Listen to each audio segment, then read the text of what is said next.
Can I help you?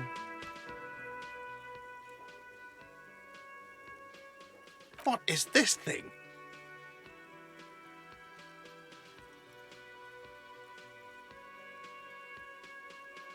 Okay.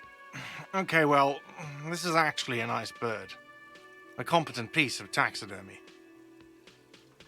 I can fix it to the plaque and have a new bird in the establishment, I guess. So, I don't know. Thank you. I'm gonna go with thank you. People just don't know how to accept gifts, especially taxidermy. He likes it. He likes the bird. It solves his broken bird problem. This was mostly about the fucking cardio. Massive cardio here. You'll live till 90, or you get a heart attack from running. I feel good about our work here today. It's all about the little things, like bringing people random stuffed animals. It's not actually about that, but he liked it.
Mr. Dubois, I hear the meeting with Titus was a glowing success. That's such a relief. Titus can be a handful sometimes. Now, what can Everard Clare do for you today? The Golden Boy returns once more. Wonderful. Simply wonderful, Harry. Of course. I already knew this. My friend, the mailman, confirms the letter is on its way. You've done a great thing today. You've given the children of Martinez a bright future, and you've proven yourself someone I can trust. Someone I can really do business with. You're in my inner circle. You too, Mr. Kitsuragi. We can talk about anything. The strike, the murder, your lost gun, nothing is off the table. Hear that? You did it the honest way. You got the real signatures, and now he's happy. Well done. I don't know. Your dirty forgery fingers aren't sure if playing this one straight was the right thing to do. We would have preferred trickery, but the choice was yours, sire. As always. You are the liege, and you're in. Finally, answers. Ask away, son.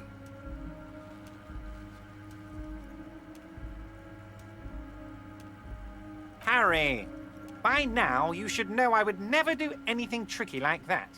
However, if the construction noise and limited street access makes some people consider moving, well, let's just say there'll be freshly renovated buildings near the roundabout where those poor people can finally enjoy a significant uptick in quality of life. I'm talking real affordable workers' palaces. He proudly spreads his hands to demonstrate the size of the palaces. They're very large. So the village is doomed. You were there, you saw the place, a wasteland, there's nothing left. But mark my words, officers, we are going to reset it. Reset. I have big plans for Martinez, and they do not include humans living in those pig sheds on the coast. That land will be used for municipal buildings and commerce.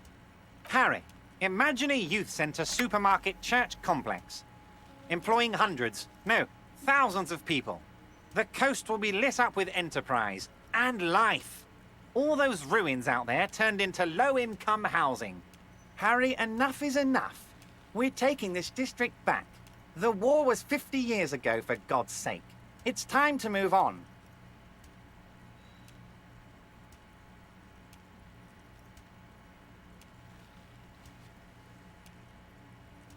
I accept your salute, Harry.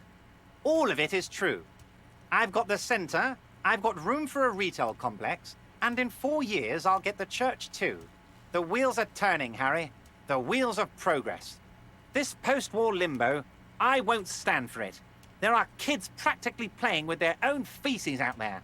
It cannot go on. There is true indignation in his voice when he speaks about the state of things, and even a touch of pain. The pain is true.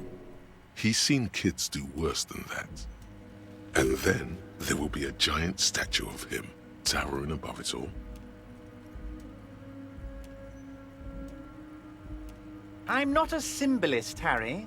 I'm a realist. My statue will be Martinez rebuilt. 5-story building complexes, kids off speed, and landowners in a zone hating me. That will be my statue. And yours. We're doing this together. Damn right I'm up to something, Harry. I'm gonna make the working man as rich as Joyce Messier. That's my job. Just like yours is to keep the peace. I did not, Harry. Although I am very, very glad he's dead. Why a war, of course. And what do you have to gain from a war? Victory, Mr. Kitsuragi. I have victory to gain. We are going to start a war with the Wild Pines group and win before they even realize there is a war. Harry, we outnumber them 1,500 to 1, and that's just Martinez. With all the unions in Revachol, and with public opinion on our side, we can hold off 2 men, or 15 men, or even 50 men. The more they send, the worse it's going to look for them. They made a huge mistake hiring those guys. No one likes foreign mercenaries. The leftists hate them, the fascists hate them, even the moralists think they're in bad taste. Harry, there is no strike, only war. Class war. Or, in business terms, a dawn raid. Or wait. Is that when you still pay them something? Because we won't do that. We're not gonna give nothing. We're gonna take Terminal B away from them. The roads, the gates, the containers, that big crane, even the damn coffee maker. We're gonna take all of it for the people, and fuck Wild Pines. The word fuck rings like a gunshot from his mouth. He doesn't swear often. So that's why you haven't let Joyce in? Yes. It's also why I let that midget Gaumont go. He's too nice. I can't put him through this. Plus, he knows how to get in here. That woman can't tell her tits from her arsehole. She has no chance. Because we're friends, Harry. Besides, it doesn't matter now. You can go tell her if you want. It won't change the course of events. We have a significant head start. It's already happening.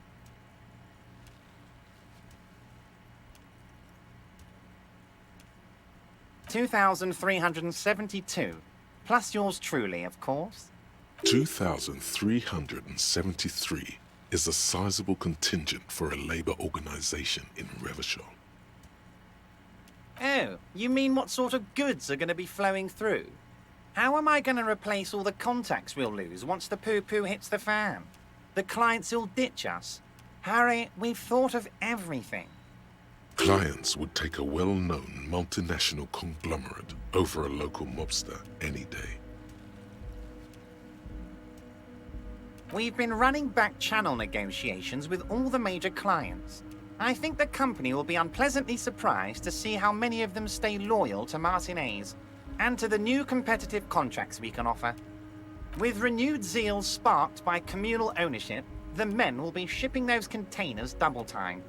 You'll be surprised to see how fast things go without parasites latching on. We'll have our hands free to pursue bold, exotic new revenue streams. That's drugs. Drug trafficking. Drug trafficking? Don't be stupid, Mr. Kitsuragi. There are perfectly legal, 100% ethical chemical factories on the Samaran Isola. You don't need to be colonialist about it. All they do is produce components to keep the pharmaceutical industry running. That's people's health we're talking about. Old grannies, little babes, people with disabilities. The company thinks transporting these chemicals in bulk looks bad, has bad optics, may be illegal in some countries. The Debarders Union, however, we're all about the large volume column.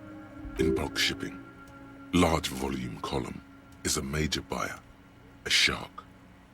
We're gonna transport the living daylights out of those materials, Harry. So your sick kid can get his Benefed and your wacky uncle doesn't have to come off risperidone. Benefed is a children's cold medicine, usually apricot flavored, and risperidone is used to treat severe psychosis. And the kids on the street can get speed and pyrrolidone. I'm an old-fashioned guy, Mr. Kitsuragi. I sometimes grab a beer with the boys, but I have no idea about the things you just mentioned. But if I were to supply ingredients for some sort of rainbow party, I would make sure the Union took a fantastic share. And I'd keep that stuff far away from Martinez. He's basically admitting to it.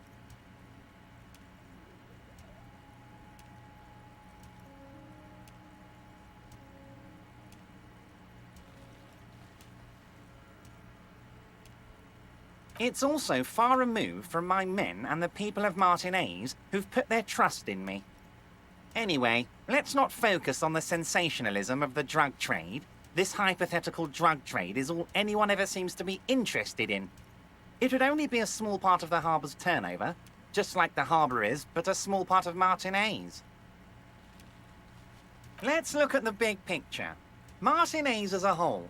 There are little girls out there with dreams of making music. Young mothers who want to start businesses. Models who want to walk catwalks and steel welders who want to weld steel. I'm gonna unite them all into one economic body. We're gonna incorporate this place to Kingdom Come. Everyone's gonna be in on the wealth, and everyone's gonna pull their weight.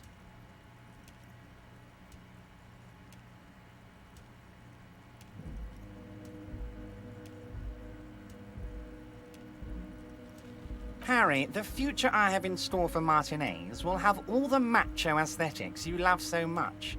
The crowns, the guns. I will even slip in a skull and bones for you, my friend. Oh yeah, skull and bones. Skull and bones on the Revacholian flag. The Revacholian Death Squad. Oh yeah, the visual image has completely bedazzled you. You're 100% with Everard now. We're way past specific union members now. This is the big time. We're talking about the future of Revachol here, Harry. You can bother Leonard with that. He loves to run his mouth on such matters. But I'm in big-time mode, Harry. There's something different about him now. He's more vibrant, more alive in his big-time mode. Harry, I've got to be honest with you. Your gun was found 2 days ago. Withholding this information weighed heavily on me, but it had to be done. An old woman has it, and let me tell you, Harry, word on the street is she's a character, so watch out. This must be the woman who bought the gun from Roy, the one he described as terrifying. Yes, the same one. I see you've done your research. The pawn shop made the gun easy to track. Crazy stuff, Harry. Selling your gun like that? Wild. Anyway, the neighbors of this old woman contacted my men because they trust me and the Debardeurs Union. Apparently, she was waving it around at the entrance to her building. As I said, she's a character. I didn't have time for details. It sounds like she's unstable, but don't worry. No one got hurt. It sounds like a very disturbed and desperate individual. We might be looking at someone with a medical history here. Watch out. Unfortunately, I don't know anymore. You're gonna have to go in blind, Harry. But she's an old lady. How dangerous can she possibly be? Oh, and she calls herself the Pigs. There it is again. The pigs. Like Roy said, not good at all. I, for one, find it refreshing. Finally, someone calls themselves a pig. I already have. Tonight, starting 10 o'clock, near the old fish market on the coast. The one on the boardwalk, a little past the fishing village. Be careful, Harry. I would never set you up for anything dangerous, but you did ask for this. Now, back to the fun stuff. She will be there from 2200 hours till 0200 hours.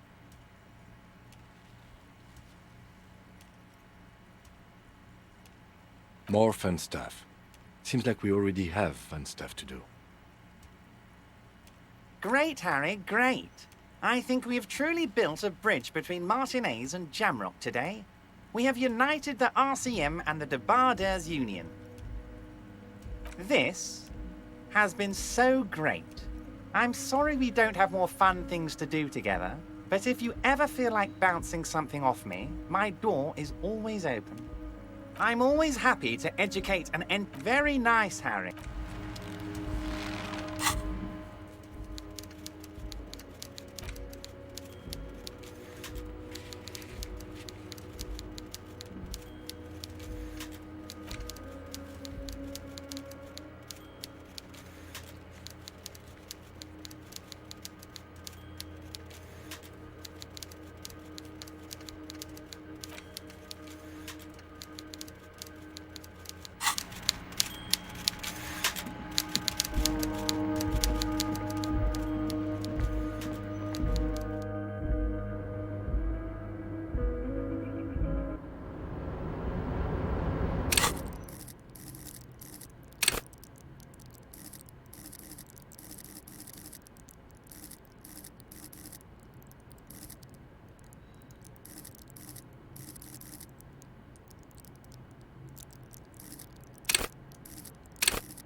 Officer, the flashlight, please.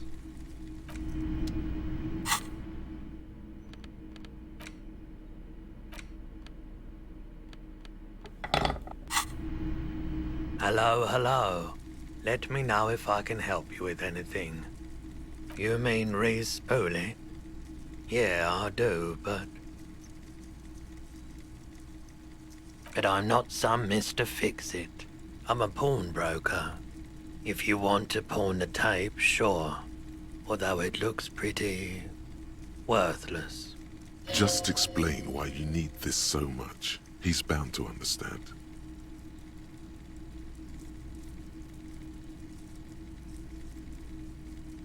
Huh? What do you mean? Yes, what about it? Is it any good?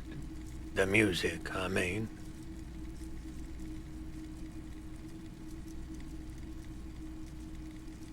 Man, you're really invested in this.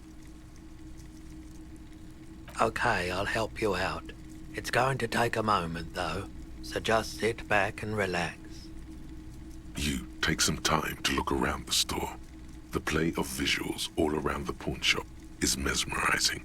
Suddenly, Roy turns back to you with a reel of tape in his hand and coughs. Yeah, it was. Respooling isn't that difficult, although I had to mend the tape in a few places. Anyhow, it's yours now. Yeah, my pleasure. I'll do what I can for true passion projects. Just try not to use this tape for negative photon emissions. Take responsibility. Okay, sure thing. Maybe. Shady-looking guys came in here yesterday, looking like they'd just taken off their Wild Pines overalls. They asked if I have a police weapon to sell. I told them I already sold it. They went their way. It was a trip, but you know. Wait, then it might be true, Everard's claims. Maybe Claire really is tracking down your gun. People as oleaginous as Everard seem like they're lying, even when they're really being truthful. Sure, man.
Good morning! Yeah! Harder car!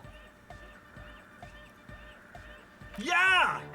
It was awesome and scary. Very hardcore. Too hardcore, in fact. I couldn't control it at all. It sucks up all the air in the mix until it's the only thing left. Starts compressing itself and everything around it.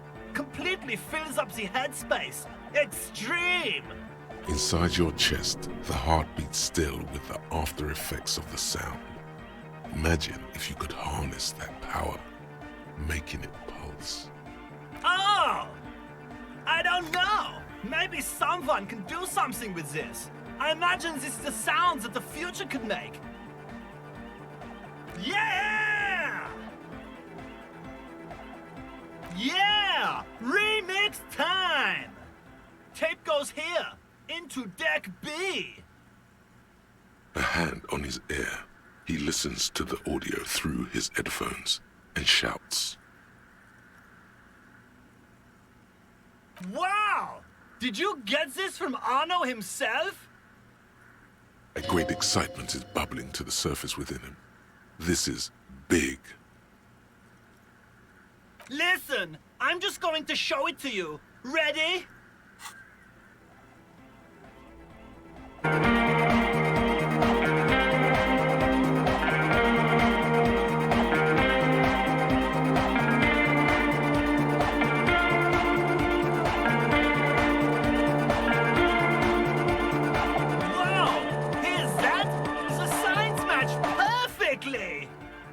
Now, if only we had the beat for the full assault, it would be unbelievably hyper.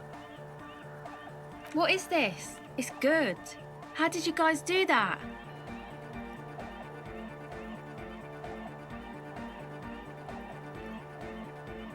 Yes, but what if Van Eyck based his remix on some forgotten local melody, like a folk song, and you just found the original piece that inspired him to create this jam?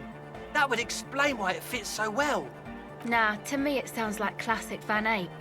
I don't think he needs any inspiration from folk songs. Maybe he lives in Martinez and just threw away part of his song because he thought it wasn't good enough. I think it's just happenstance. Chaos in action.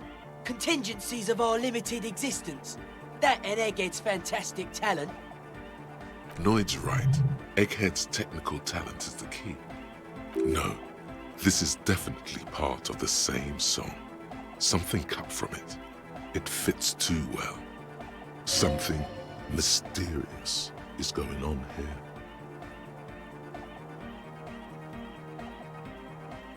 Be how it may, if it fits, it fits. Bring up the volume. What about the bass? Do you have any ideas for that? Yeah, I remember. You said it needs more bass. I think you might know the answer.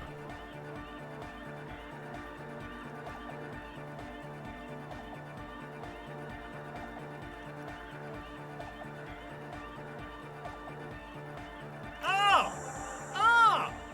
But how?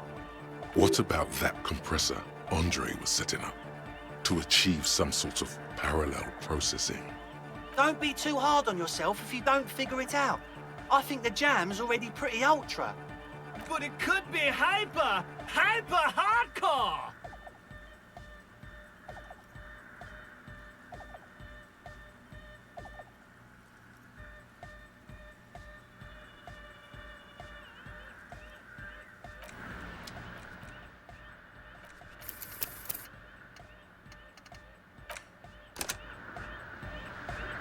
Good morning! Yeah! Bzz.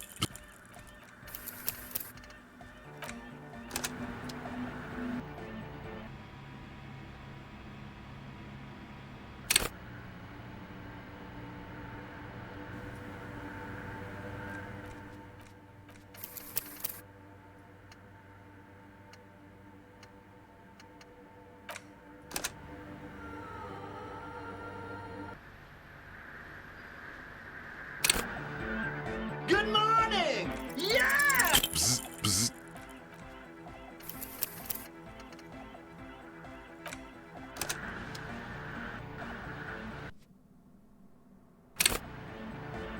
Good morning! Yeah! Sidechain the beat.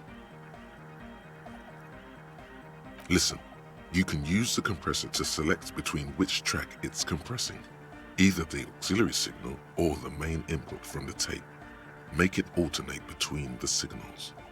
The compressor controls the gain based on the level of the signal on the aux sidechain input. It will allow maintaining a loud sound without peaks that fill up all the headspace. Sidechaining it, you said? Then he puts on his headphones and his eyes go wide, wider than they've ever gone on drugs.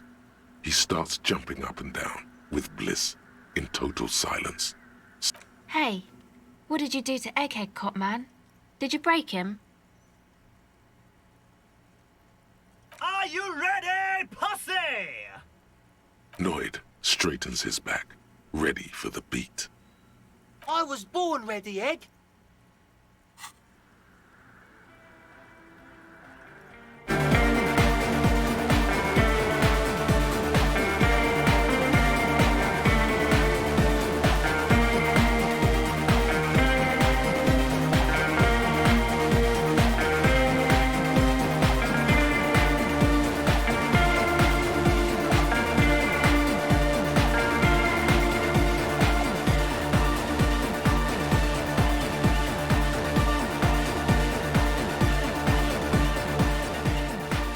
The audio assault is glorious. The speed freak dances on the stage, intensely waving his hand in the air. This is beauty! This is life! What in the world is going on? The way melody and bass flow together, it's unnatural. Your body is taking a beating from the low frequencies crashing over you.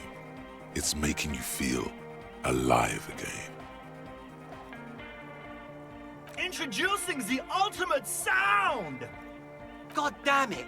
This dance club idea might just work out. DeLorean Church! The place to be! Pump it! Pump it! This is it. This is a new era. The fabric of the world has been irrevocably altered. Who will be the innocence of hardcore melodic dance music?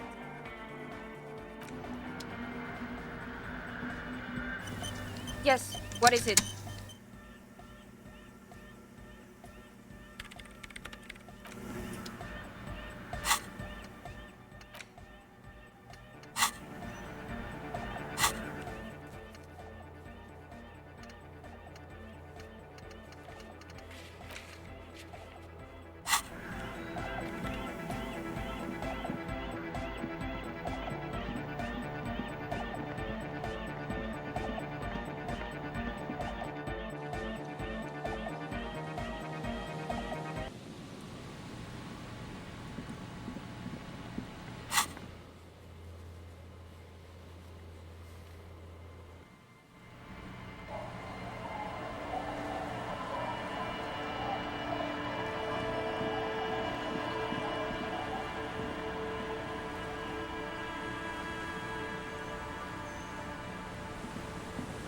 The waves are beginning to die down. Why does she care about the waves so much? What is it with waves and fishermen? We need to be out there with them, fishing, making a living. So I asked them to accommodate me. But until that happens, I can try to assist you the best I can. So, what will it be, officer?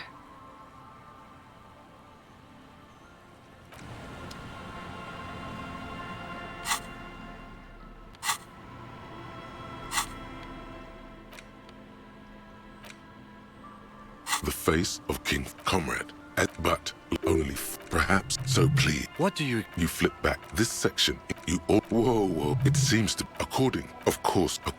This is precisely. See? There are plenty of ways to find meaning. The Samaran People's Republic? No, I should expect not.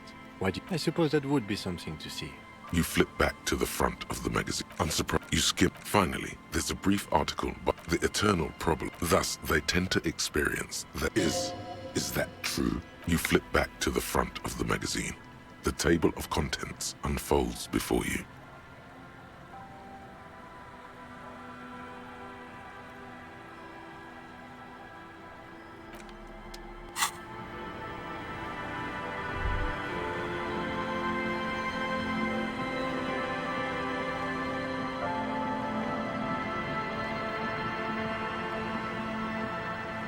The scruffy-haired little boy kicks a stone while the other watches him do it.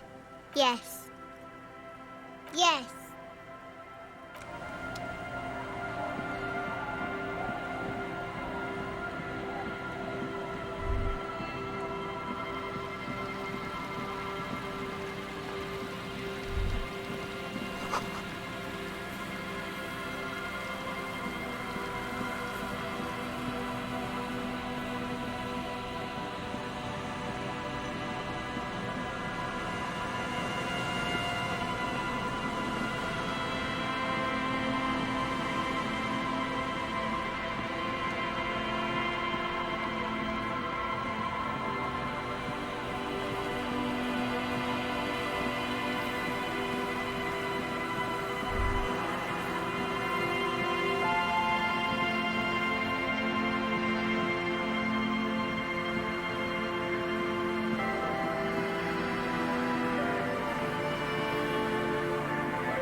Someone has left an unidentifiable article of clothing on this railing. It smells really bad. It's streaked with dried seagull shit and tangled with pieces of seaweed. A dangling arm suggests that there might be a jacket beneath the crust of filth. It seems likely that it was left in the surf until someone laid it out on this fence to dry out. Unfortunately, that just seems to have stiffened it into a shapeless mass. Please tell me you're not taking that with you. I'm sure he'll be thrilled to have it returned.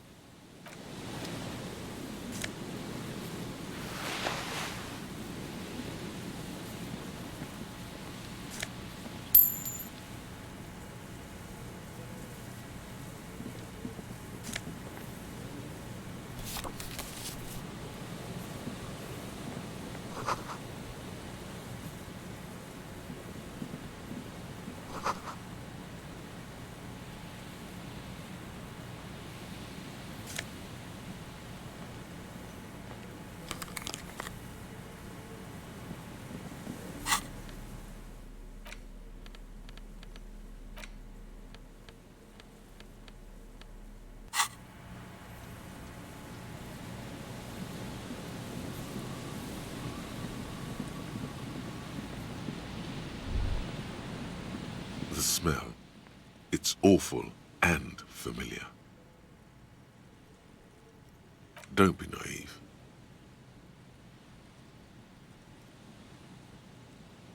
Don't you recognize it? That hideous pungency, that faintly cloying sweetness. Only death smells like that. Something cold wakes in the pit of your stomach. Fear. It is death. It must be. The lieutenant has already brought a handkerchief to his nose. There's some tear, an empty cigarette package, and a crumpled kebab wrapper in the trash bin. 2 empty bottles of Tallulah vodka and a can of black potent porter is all you find. No, there's more in there. Livis strawberry liquor, plus some Pilsner bottles too. Better not pick them up. They seem unhygienic. A tragedy. He shakes his head with genuine sadness. Whoever tossed it here was a heavy smoker. The brand name reads Red Astra. Red Astra is the black market version of Astra cigarettes, known for their high tar content. You see traces of mayonnaise and ketchup on it, as well as a tomato wedge. The wrapper reads Shish Kebab Revachol. It's no older than a day or two. No mold yet. It's hard to concentrate in the smell. The sea air brings some relief.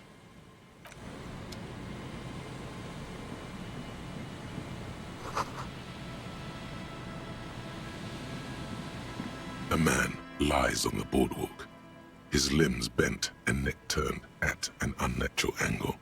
Right next to him is an empty bottle of spirits. In his cramped hand, a chewing gum wrapper. Half of his body has slipped between the cracked boardwalk, starting with the right leg. The fall has left him broken, contorted like a sad puppet. The smell is not as bad as a 2-week-old corpse, but it's definitely heading there. Hold on. Lividity is faintly pronounced. Whoever this is has been dead for 2 days. No longer. We need to investigate. Calm now. Carefully. Just another day. Just another dead body. Breathe. He's wearing mud-caked boots, beige trousers, and an old brown leather jacket with a bright blue lining. There are traces of kebab sauce on his chest. The leather jacket suits him well. It must be custom-made. You find some sunflower seeds and a rain-soaked library card folded into 2. His jacket feels sodden and heavy under your hand. Good. We should take a look at that library card after this is done. The man has fallen through a crack in the boardwalk and hit his head against the metal bench. Coagulated blood covers his black hair. One of his feet is still dangling through the hole. A bad fall. It might have been dark outside. This place is a minefield in the dark. His expression is dull, like the sea behind him. Drops of water shining on his mustache. His eyes, empty and wide, look frightening in their frozen gaze. Height, 170 to 175 centimeters. Curly hair, stout build. Age, approximately 50 to 60 years. He was confused when he died. Confused and alone, most likely. Overcome with the awful surprise of it all. There's some dried blood on the metal bench, right where the corpse's head rests. The floorboards are rotten and slippery wet around the hole. An empty bottle lies nearby. A chewing gum wrapper is clutched in his fist. Be very, very careful where you step here.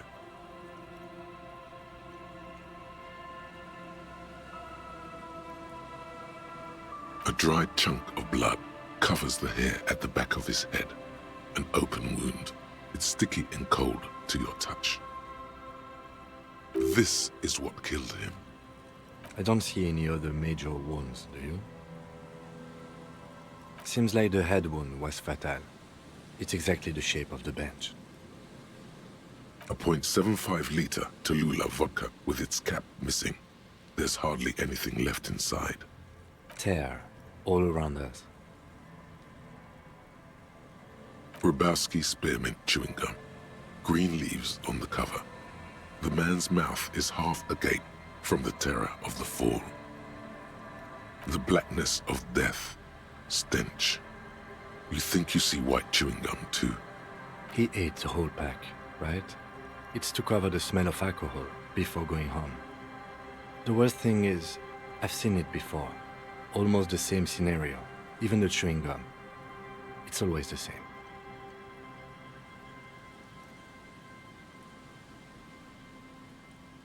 They screech under your feet ominously. It's hard to say whether the dead man's weight was the cause of the boardwalk to break. It definitely looks fragile. You see waves churning below. Something cracks beneath your feet. He could have easily disappeared into the sea through that hole, and you would have never found him. The entire boardwalk creaks in the wind as you take a step back. Looks like one of the locals. He'd have to know this spot to come here. You don't just walk over here. But that's just a lazy assumption. What do you think? This is an omen, a sign from above. Don't start drinking again.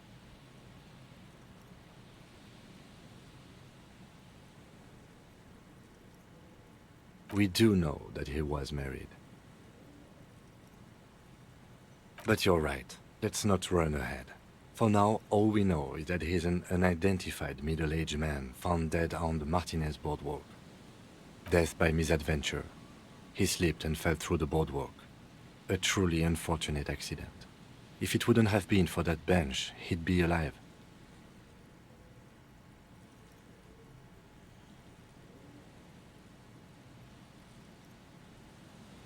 No, I don't see anything that points in that direction. For now, let's treat this case as a simple, albeit sad, accident, unrelated to the murder case. Agreed. If this somehow converges later, why not? But keep it simple for now. They'll seal this place off after the news reaches the coalition officials. I doubt that they have enough resources to actually repair the boardwalk. Not that sealing it off would keep anyone away. All it does is keep the city council's hands clean. Oh yes. Some symptoms of acute alcohol poisoning could have definitely played a role here. Severe confusion, respiratory depression, unpredictable behavior. But I think that death arrived through head trauma, not liver failure. What about it? The deceased ate some kebab. It's probably from a nearby place, maybe in the box. Sometimes a kebab is just a kebab. It does seem to be a pretty straightforward misadventure, although there's still a question of identifying the body. From where I stand, I can see two options. We either take the case and follow the leads to identify the body on our own, or we report back to the station and leave this for our colleagues to handle.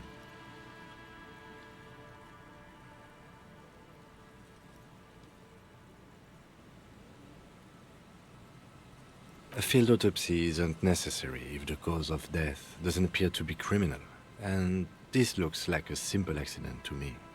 I'd say we should just write down head trauma in the autopsy report and leave it at that. It would save us at least 2 hours of unnecessary work. Maybe, but we don't really have much time or resources to spare. The guys at processing will take care of the rest. Alright, the station is going to want details, however. Let's examine that library card you found on the man's body, see if it has any clues. Then we can call the station from my kinema and hand over the case.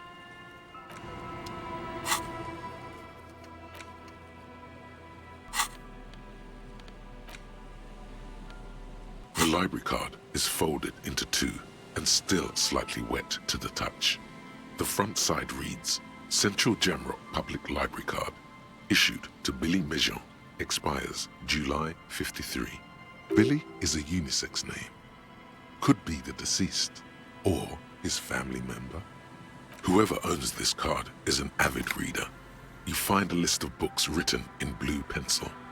Radio thriller. Stand a little less between me and the sun. The last one in the list is The Glinton Curve by M. Theobald. A library stamp indicates that the book has been returned. Most of these titles seem to be in the sci-fi genre. Some thrillers too. If lost, please return the card to the library.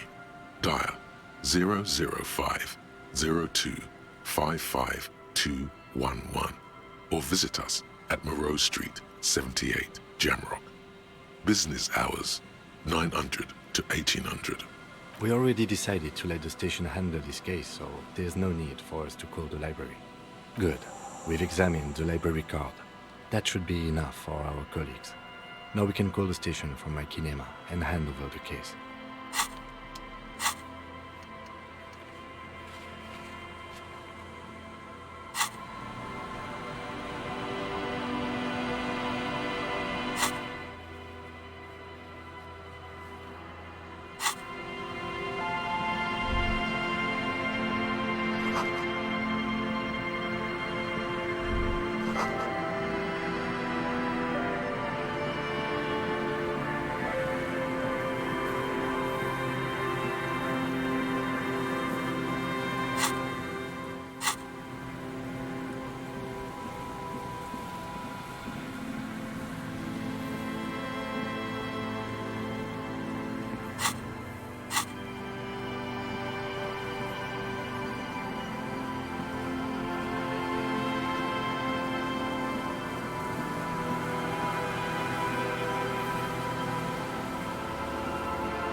An old door, worn by elements, guards the depot. The wind has blown a sand dune in front of it. The door hasn't been opened in a long while. You see a handle. It's military, a service depot of some sort. The washerwoman mentioned a depot up the coast. She said it was for moving ammo and cargo across the bay. This might be it.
An old door, worn by...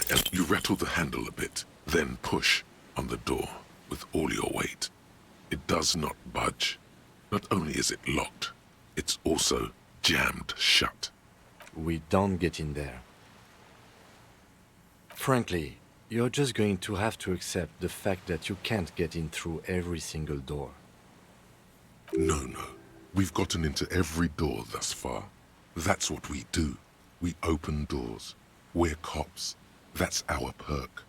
Even Everard knew that's a part of our MO. Relax. No one's hiding in there. If we can't open it, others can't either. And thus they can't get in. At least you can think about opening it. About doors in general. They are, after all, fundamental to your life. Perhaps something useful will come from this.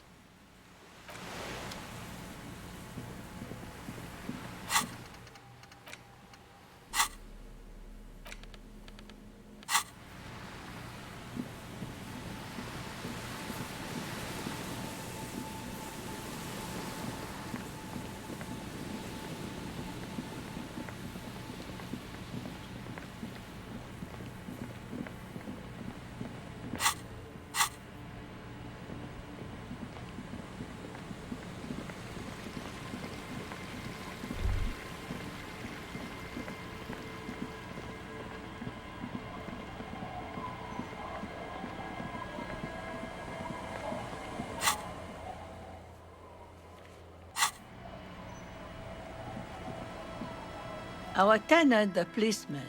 I hope the waves don't keep you up at night. What can I help you with? I can wash it for you, but it's going to take about a half an hour. Think you can stay put for that long? Hell yeah. No, we must run around ceaselessly. It would be torture to stay put. I could use a breather before another rainy day begins. Well, hand it over then, and I'll see what I can do. Must say, I'm proud of this one. It's pretty nice underneath all that filth. I hope you take better care of it than its last owner.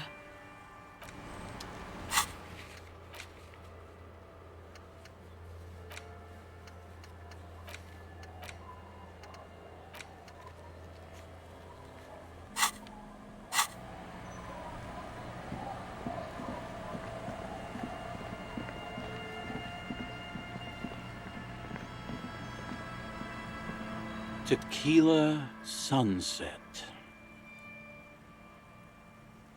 Of course. Drink first, story later.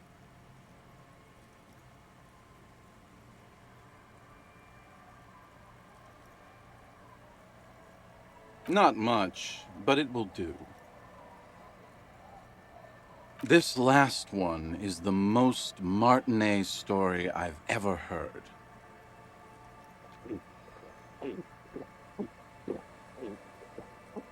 I've never heard it mentioned outside of here. At first, I thought it was a joke, to be honest. But I've been on the coast 8, 9 months now, and in that time, I've seen at least 3 expeditions come through, searching for something. A shovel hits the sand somewhere behind the reeds, near an abandoned construction yard. The young men look over their shoulders suspiciously. The sound of their digging seems loud in the sudden silence. No, Tequila. Most people already know where they live. It's guys like you and me that are the exceptions. Hey! Fuck all kinds. I've seen archaeologists, gangsters, even a bunch of ad agency types. I'm telling you, Tequila, this thing's got a pull on certain kinds of people. Some of those expeditions come back after a week or so, looking haggard and dejected. Others don't return at all. The first time I saw one of these expeditions, I thought they were fucking with me. There was no way it could be true. It was just too high concept, even for me. I'm not even sure I should be telling you this story, to be perfectly honest. You're in a fragile state, and it might be too much for you to handle. Okay, fine, I'll tell you. But I'm warning you, it's pretty out there.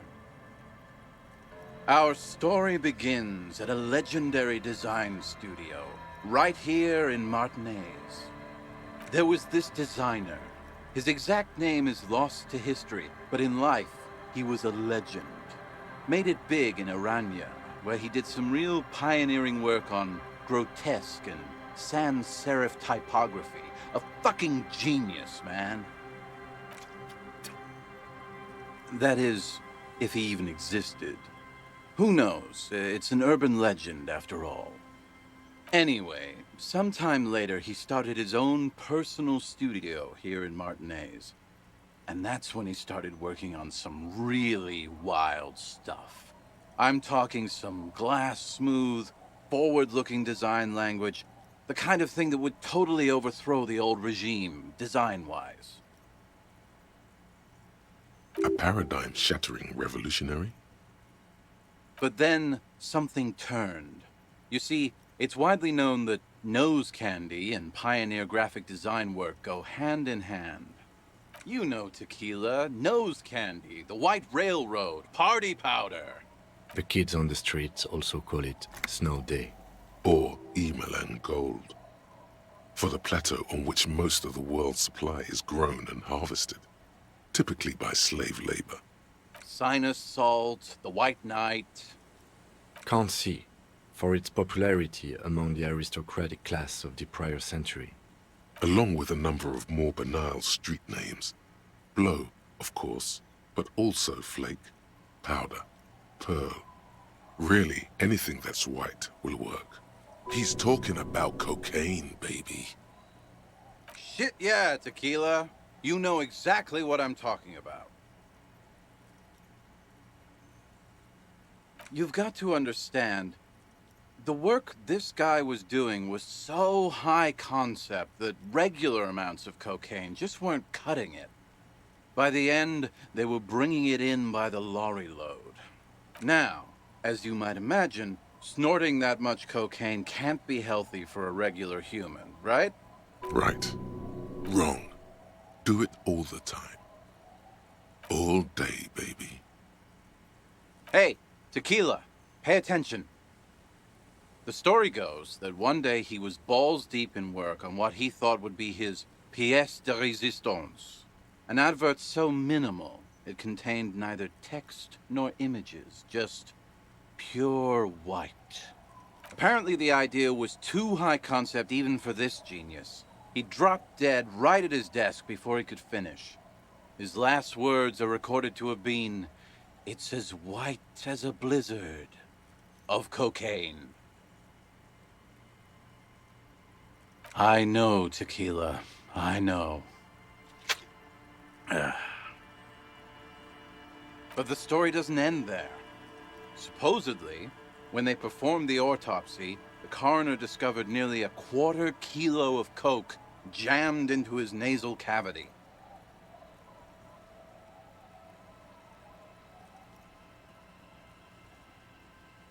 That's almost certainly anatomically impossible.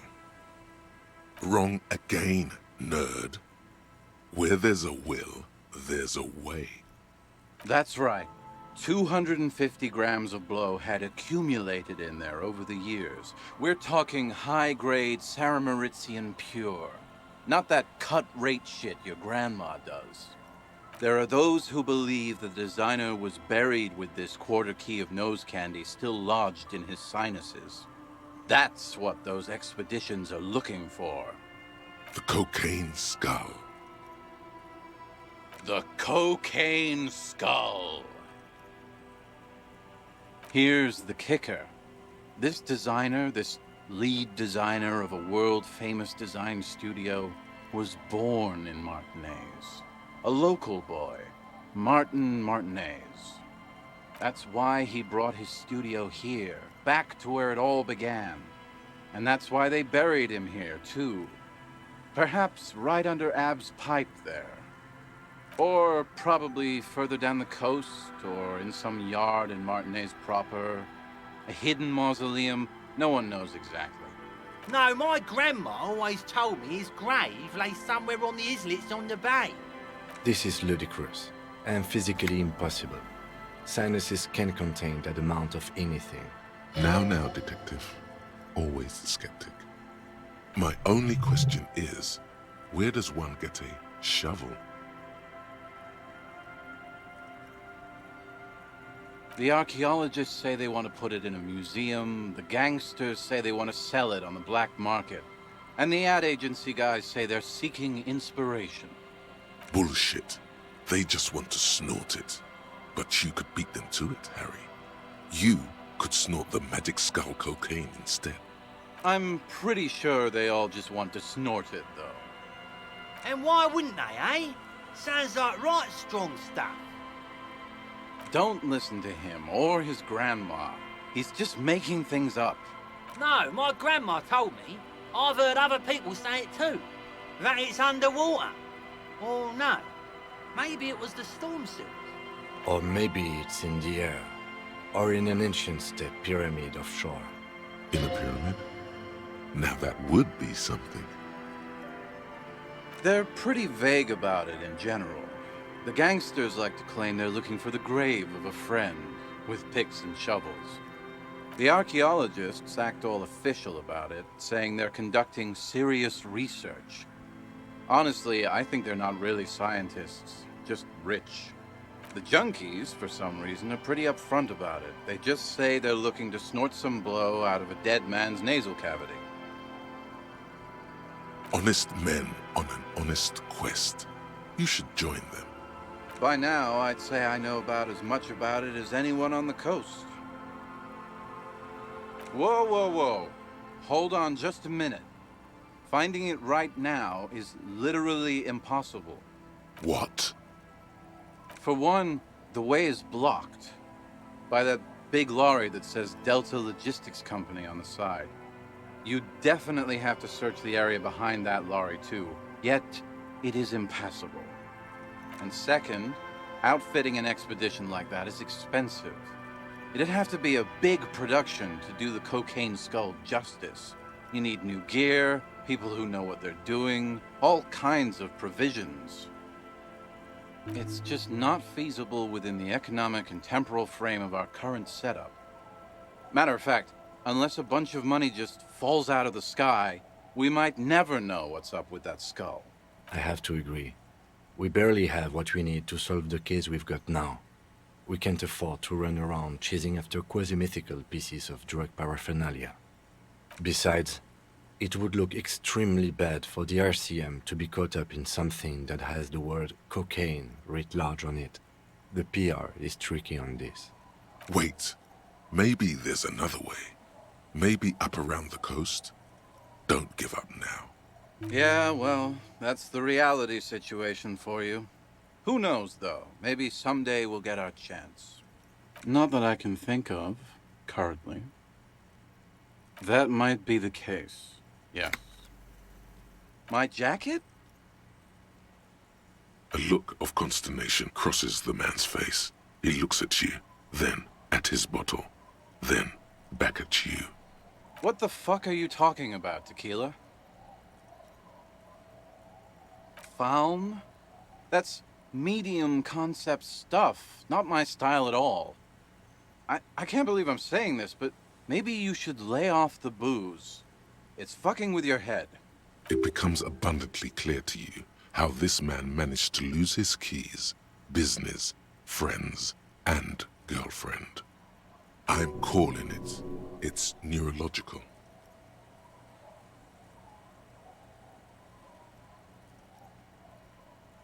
That shit is so medium concept, I wouldn't touch it with a stick. But yeah, okay. I'm sure it looks great on you. It's an okay jacket, if you are into that look. Okay, let's step aside for a second. I have something I want to talk about.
I've been meaning to have a little chat with you about your sense of style.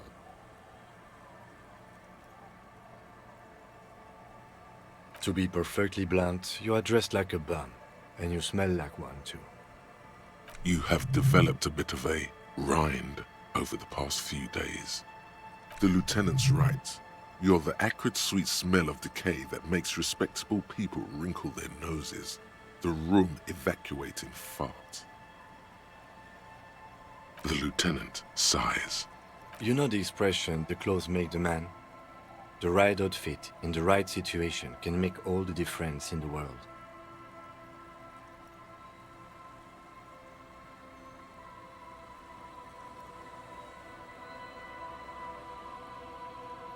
This washed-up tip-top racer knows how to sew a lapel and center a back vent. That's why his clothes fit so well. So if you want to wake up next to anyone other than Commodore Red, you might do well to take notes. Anyway, we should probably get back to the case. Let's go.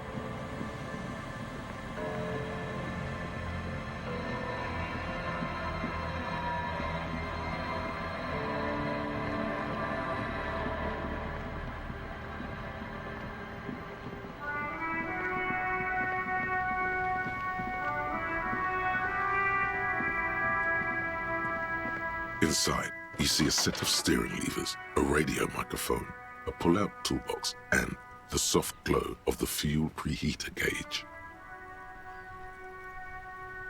This is Precinct 57. How may I assist you?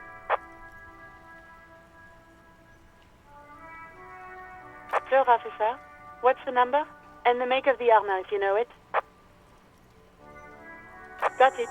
I'll contact the ICP database immediately. Call back tomorrow. Hopefully they'll have dug up something useful by then. The International Collaboration Police, ICP, is an inter-Isolari law enforcement service, the crown jewel in the moral intern diadem, alongside EPIS and the coalition government.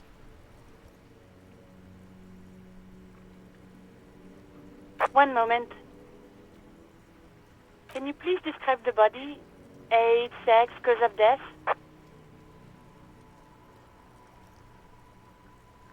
We suspect he might have been inebriated when he fell. There were bottles all around him, and traces of vomit on his shirt.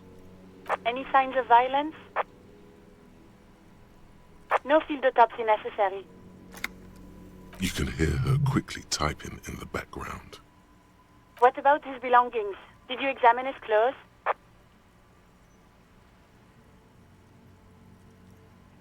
Any information on the library card?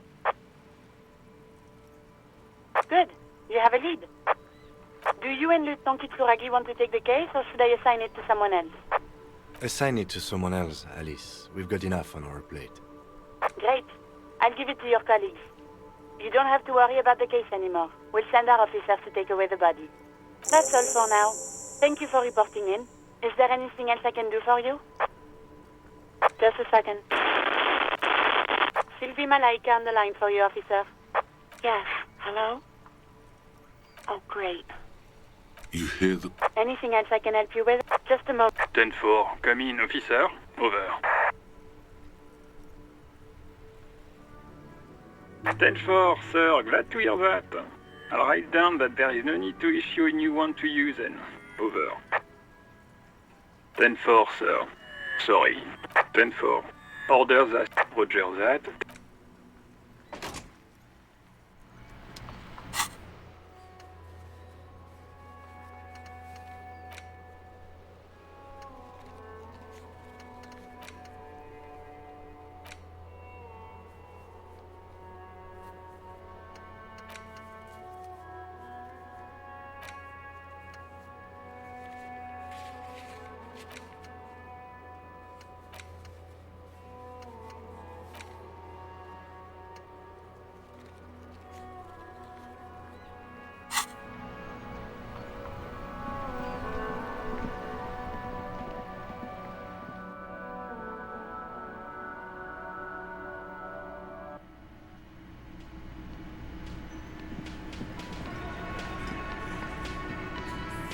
Looks like the circus left town, but the clowns are still here.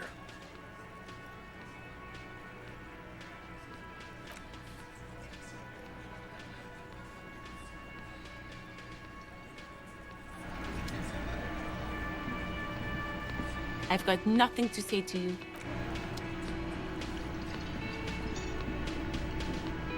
Just a moment, officer. And there's no public phones nearby? She's agitated and keeps pulling at the frayed edge of her blanket. The closest phone booth is down the coast. Sorry for the inconvenience, ma'am. It's fine, I understand. Thank you anyway. Now then.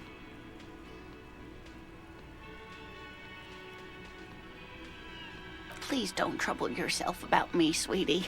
I was just hoping to make a call, but the Whirling's phone line isn't working. The union office probably has a phone, but I can't really get there or to the phone booth down the coast. And Gary's phone is dead too. The manager was vague about it. Why would he be vague? This is something to look into later. Ask God, maybe. Lieutenant Kitsuragi, may I ask what you needed to use the phone for, madame? To let the young woman who's house-sitting for us know that we may be delayed. Morel, my husband, and our friend Gary were supposed to get back by Monday night, but they're still missing, and I haven't heard from them. I was also hoping she'd heard from Morel. Oh, forgive me for not introducing myself. My name is Lena, and my husband and I are staying with our friend Gary just down the street, but I come here for tea when they're away. We ran into your husband on the coast, madame. He was just going to finish up some work and then come back. Are you sure it was him? Oh, thank heavens.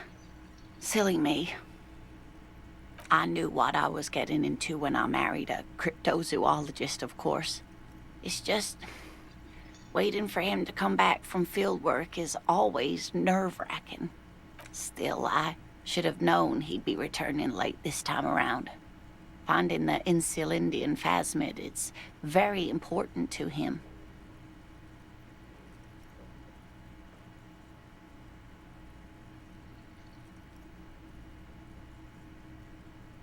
Oh, yes. A zoologist. A cryptozoologist, to be more precise. It's a pseudoscience that attempts to legitimize research into mythological beasts and urban legends. That's one opinion, yes. And people are entitled to their opinions. She's used to playing off such insults casually, but they still affect her. My apologies, ma'am. I did not mean to undermine your hobby. It's not a hobby, dear. It's a subfield of zoology, one specializing in animal species that are so exceedingly rare that many assume them to be extinct or even fictitious. Searching for such species called cryptids is difficult and often thankless, and frankly, many scientists are too lazy to do it. Universities these days are rarely interested in supporting real research. The quality of research at Revacholian universities has been on the decline, but you doubt there was ever a time when cryptozoology was embraced by the academic elite. She's completely internalized her husband's struggles. They are her own.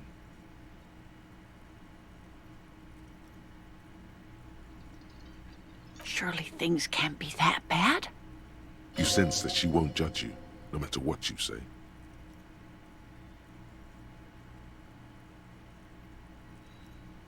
You know where we are, right?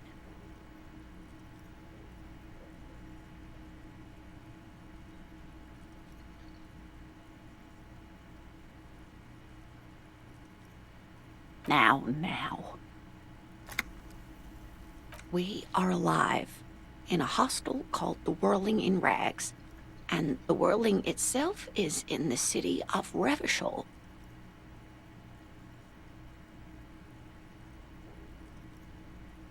The new disco dancing, it seems like a lifetime ago. Much has changed, but it is still the most beautiful city in the world.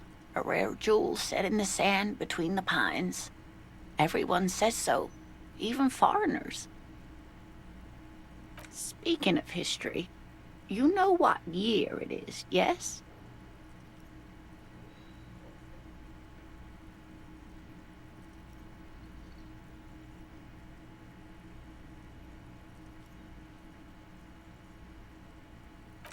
There. The year is 51 and spring has only just started. I'm sure there are better days ahead. She looks flustered, her hands smoothing out the creases in her blanket, even as she attempts to reassure you. The lieutenant studies you, rubbing his chin. Outside, spring rain seeps into the cracks in the walls and the cobblestone streets, and into grated storm drains, all the way down into the sewers. Above ground, the first Maybells blossom. I can tell that this is taxing for you, so I'll just ask one more question. What regime are we living under? What mode of government?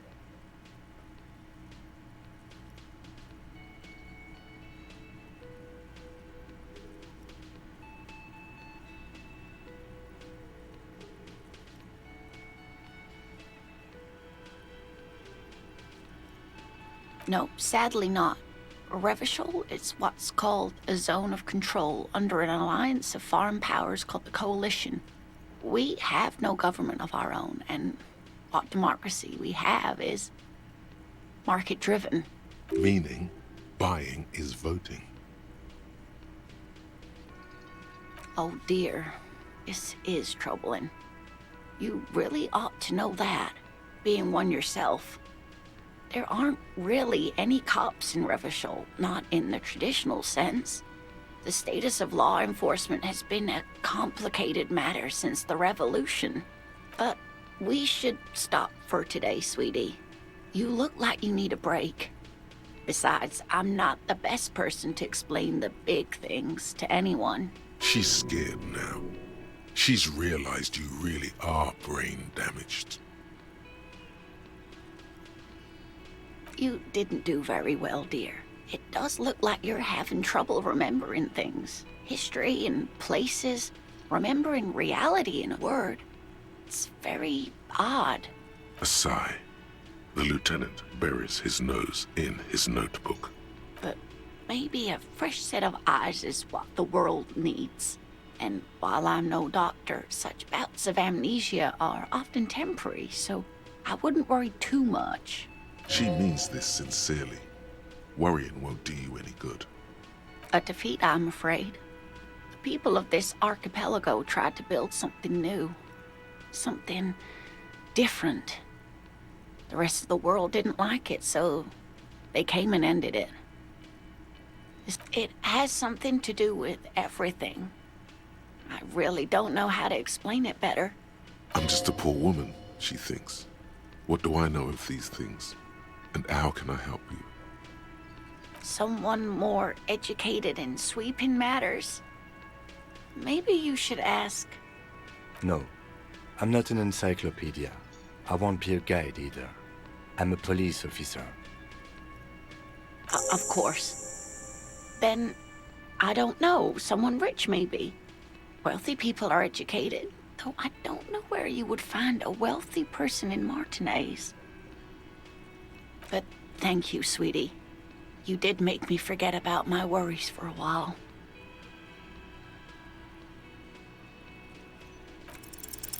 You're an enthusiastic idiot, but you're still an idiot. We don't have time for Cryptozoology 101. Let's get back to work, shall we? Just a moment, officer. If you run into my husband again, do tell him I'm worried and to hurry back. Do it. Who knows what cryptozoological mysteries will be uncovered? Oh, thank you so much, sweetie. Good luck with your investigation now.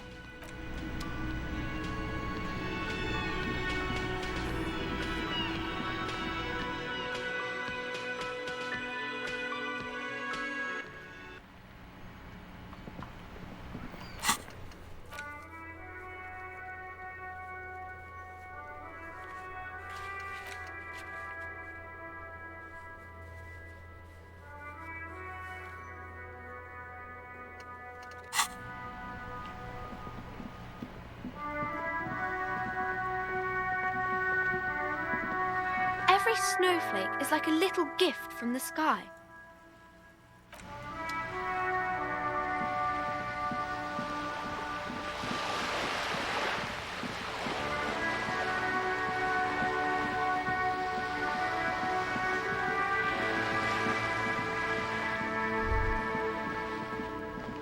There, on that balcony, do you see it? The Artisto. Now, hold up. You can't go into a bullring without a prep talk. It's baby's first sales negotiation, after all. Savage, that's a pathetic-looking bull. Where are the sharpened horns ready to puncture your gristle? There's no real danger here. Artistos are known to repel wealth. It bounces off their skin like rubber. The moment a reasonable business proposal enters their periphery, they go and get political. Nonsense. No one repels wealth. The businessmen just don't know how to entice them. It's true, some of them are known to turn the entire thing into a happening. What you need to do is lure them in with a strong one-liner. Get them on your side before you've even finished a sentence. Show us what you've got. Pretend you're facing the Skull Girl.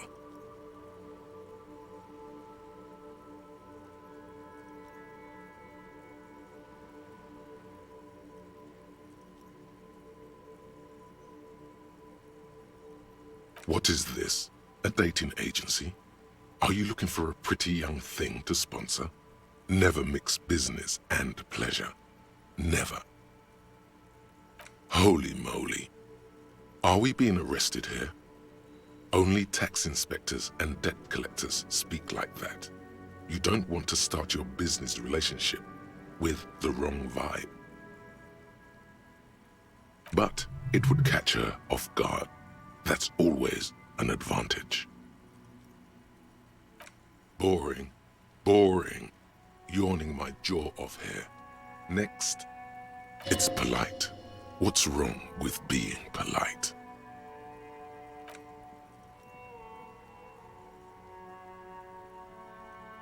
Mamma mia, if this isn't the top seller in La Delta.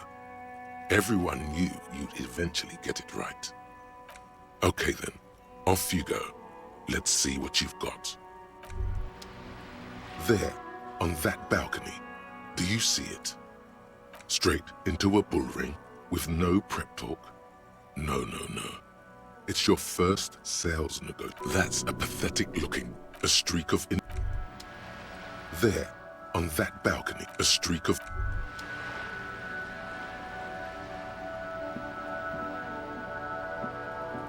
Hello again, officers. Have you come to admire my mural?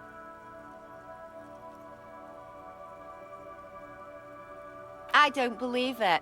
I've never known those boys to have manners.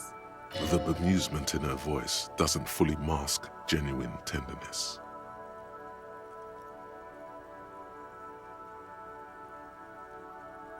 There'll never be skulls, but their hearts are in the right place. Fat chance. But you can still do your part to revitalize the neighborhood.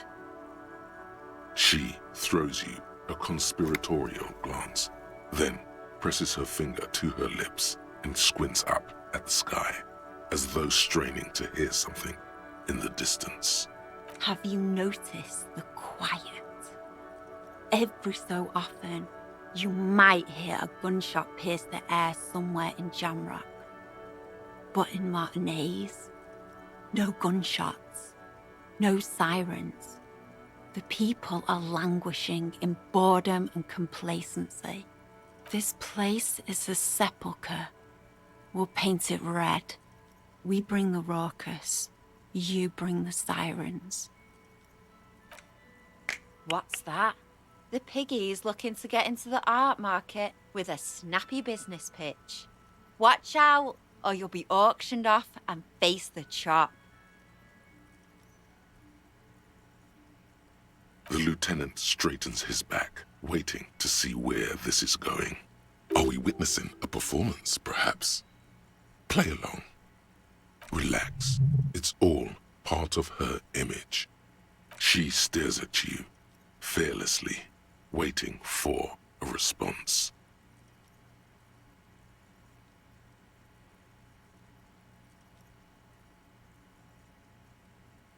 This little persona will grind you into a sausage if you don't stop. I'm not a sellout. The whole point of graffitio being on the street is so everyone can see it. No charge. Expression for all. There has to be a way to convince her. Everyone has a price. But how does she make a living? How does she keep a roof over her head? It must be hard. You call this a living? Look around you, Hogman. We're all bleeding out on the slab. This place might be rotten, but at least it's hers.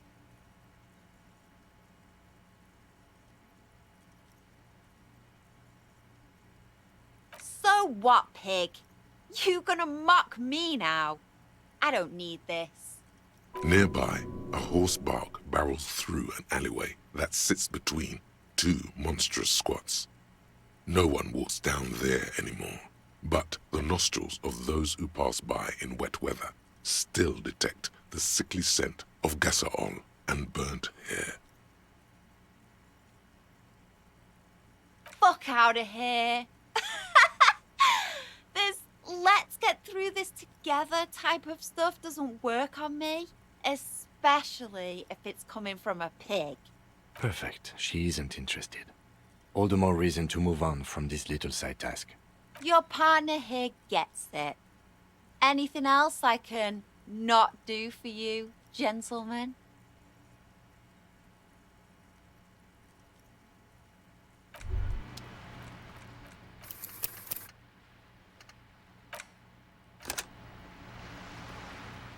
Hello again, officers.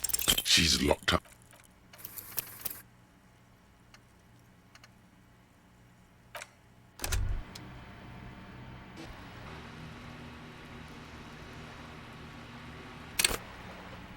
Hello again, officers. She's locked up tight. What does she want? Maybe it's as simple as asking her, but whine about it, so she...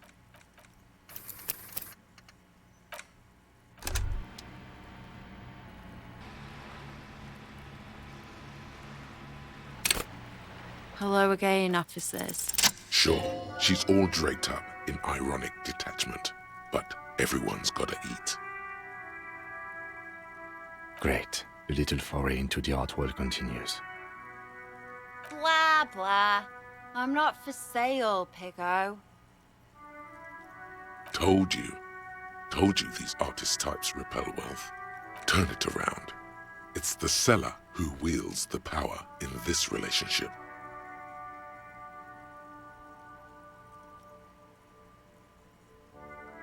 Uh-oh, you're manipulating me.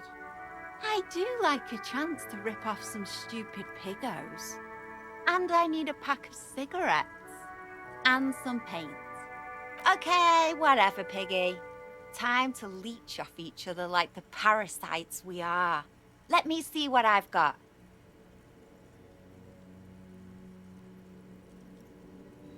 Even the lieutenant leans closer to inspect the work. Here. Happy?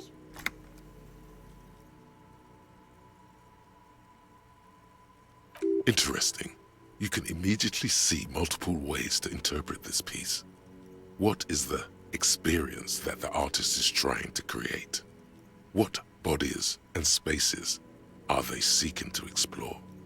Remember, this is a buyer's market. You're the one who's in charge of pricing. She juts out her hand, letting you examine the piece. 3 red splotches have been shot at a diagonal across the surface. Tinier spots of various colors fan out from the same point of origin. Well, Piggo, what do you make of it? The angle of the paint drops reveals that they were fired at the canvas with the force of a hand cannon. Yes, my artistic integrity. She is. Despite the demeanor, playing this game brings no joy to her. She cares about art and her private relationship to it. Signature? Oh yeah, pigster. I sneezed while holding a wet brush. Paint flecked onto the canvas, and voila! You don't get more signature than that.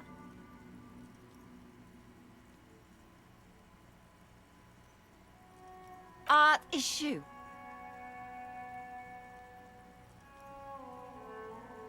$67,000 and your head on a silver tray.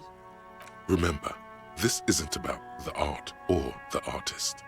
This needless purchase implies your excessive wealth. Art comes across as more tasteful than simply hanging cash on the wall. She may antagonize you, but she's still a struggling artist with no prospects. She needs as much money as you can give. Lowball her, the wretched are used to rolling with the punches.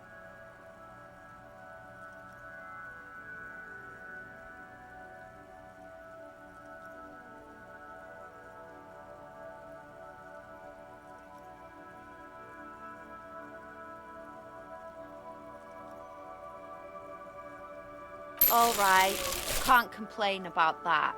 You've got yourself a deal.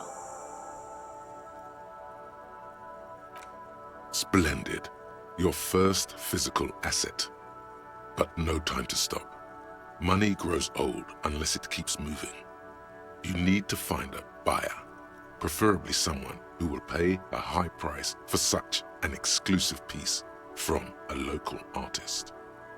Nah, she'd probably send the entire Wild Pines legal team after you if she knew you were trading goods around their harbor. She's ready and poised for a hostile takeover. And become a small-time art peddler? No, think bigger. Doing business with communist dictatorships only works if you've got long-term plans in place, which you don't. There must be someone around here with heavy pockets and an interest in the local art. Tell you what, have a wander around and I'll let you know if I hear any wealth. Yes, if you know what to listen for. That's what happens when you've been in the game for as long as I have.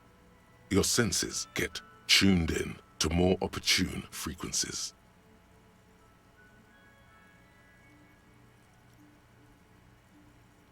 I got some vibes from that container you moved with the crane in the harbor. Let's see what's inside. There isn't a door yet that Savvy's VIP status couldn't open. Look at us, coming to an agreement. Who'd have thought? Anything else you want? I'm in a good mood, but it won't last long.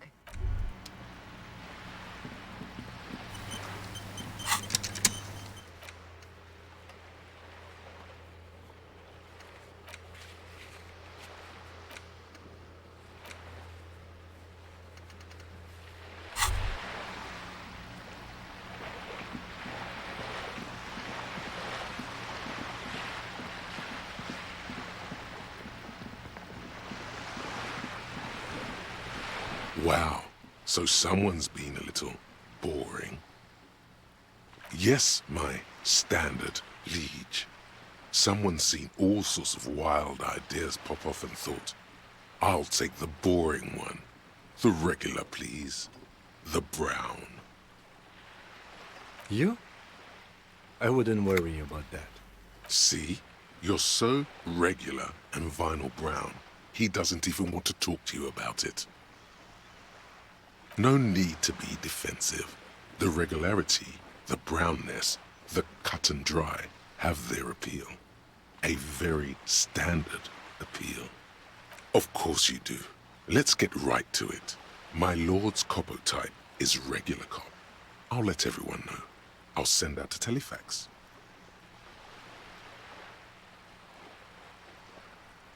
Good, good. Of course. To outright declare yourself something does seem a bit too interesting now, doesn't it? I won't. You're back. Good. What can I help you with? By love, you did. Fast, observantly, like an electronic printer. Pleased to meet you, Lieutenant W. Freighter Dubois. I am glad to see a man of high qualification. The situation is precarious. What can I help you with, Lieutenant Freighter? How about you share your information on the lynching, now that you've seen his badge? The goalposts have moved, Lieutenant. In the absence of the badge, I have informed my employer there will be a probe. I cannot rescind that promise. To my knowledge, the drivers are still at the roundabout. I will tell you everything I know when you've finished with them. My plan is to share information. The only way to do that now is by telling my employers you've kept your end, which I hope you will, because let me tell you, we are in dire waters. Meaning, the information she has will raise the stakes in this game. The sooner the probe is finished, the sooner I can share crucial information with you. Now, is there anything I can do for you in the meanwhile? Tea, perhaps? This reality. Yes, reality is your side case. An experimental side case.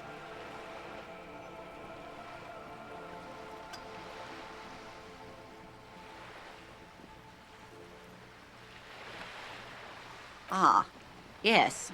The episode. Sounds like an acute case of encephalopathy, now that I think of it. Don't be phased, madame. He functions perfectly well. He only needs a lowdown on all of reality. We may be here a while then. Ask away, officer. I'll help however I can. All right, we're in. I know these all look good, but begin with the first, okay? These are unimportant times, Detective. You and I were born after the dust had settled. 1,000th of a second too late. For the big time. The revolution. It's quite easy. Every 100 years or so, our species gets together to decide what's next, who gets shot in the head, and who gets the mineral rights. It's a real kerfuffle. Those would be the communists. Generally speaking, 40 million people got shot in the head during the World Revolution. But the communists, they all got shot in the head. She's not gloating. It's a relieved celebration. Oh, and the anarchists too. They shot them well. So well, one forgets they even existed. Did they ever? Before they got shot themselves, they shot 2 million people. Yes, the Red Deluge. The Insulindian Deluge, they call it.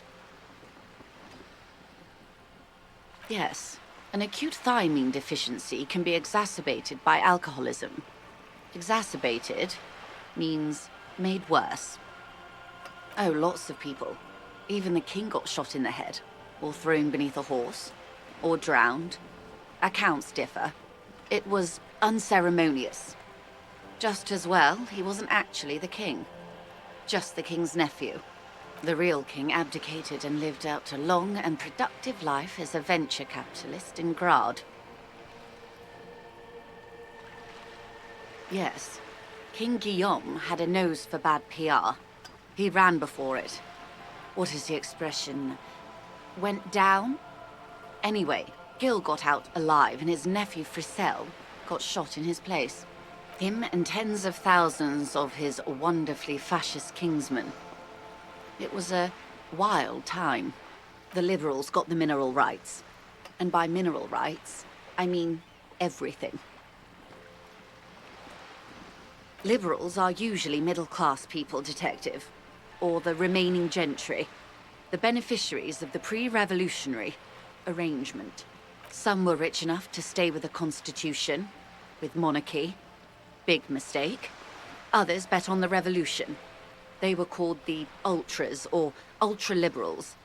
They fared well. They didn't win so much as survive. We were the last ones standing when the war ended. Everyone else got shot in the head, remember? We. She's one of them. Of course. To foreign intervention. The Coalition. Those people really took the mineral rights. The Liberals took everything that wasn't nailed to the ground. The Coalition took the ground. The ocean, the laws, and the people. The Coalition of Nations.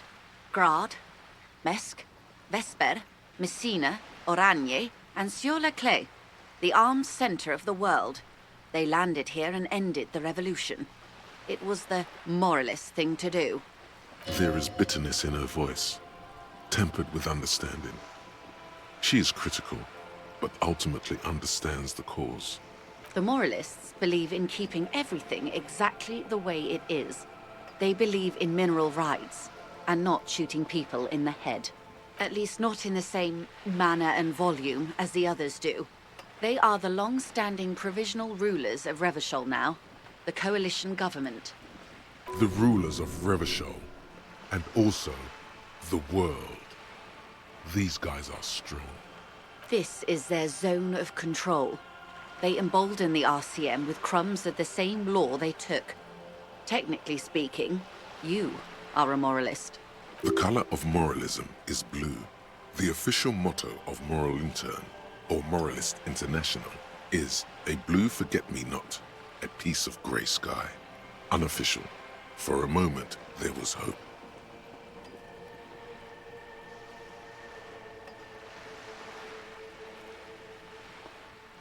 Of course.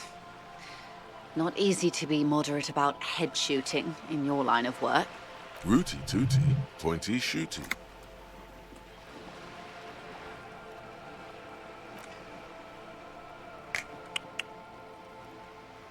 That's the way of history. The turn of the century revolution? Don't answer it. It's a trick question. The revolution began in '02 on the Isla of Grad, though by the end, nearly the whole world had gotten involved. It wasn't a who, but a what. A pandemic of Zarat, a particularly virulent prion disease, which the authorities in Grad proved unable to contain. Then Mazov came along and overthrew the government. It made people overthrow their governments. Of course not.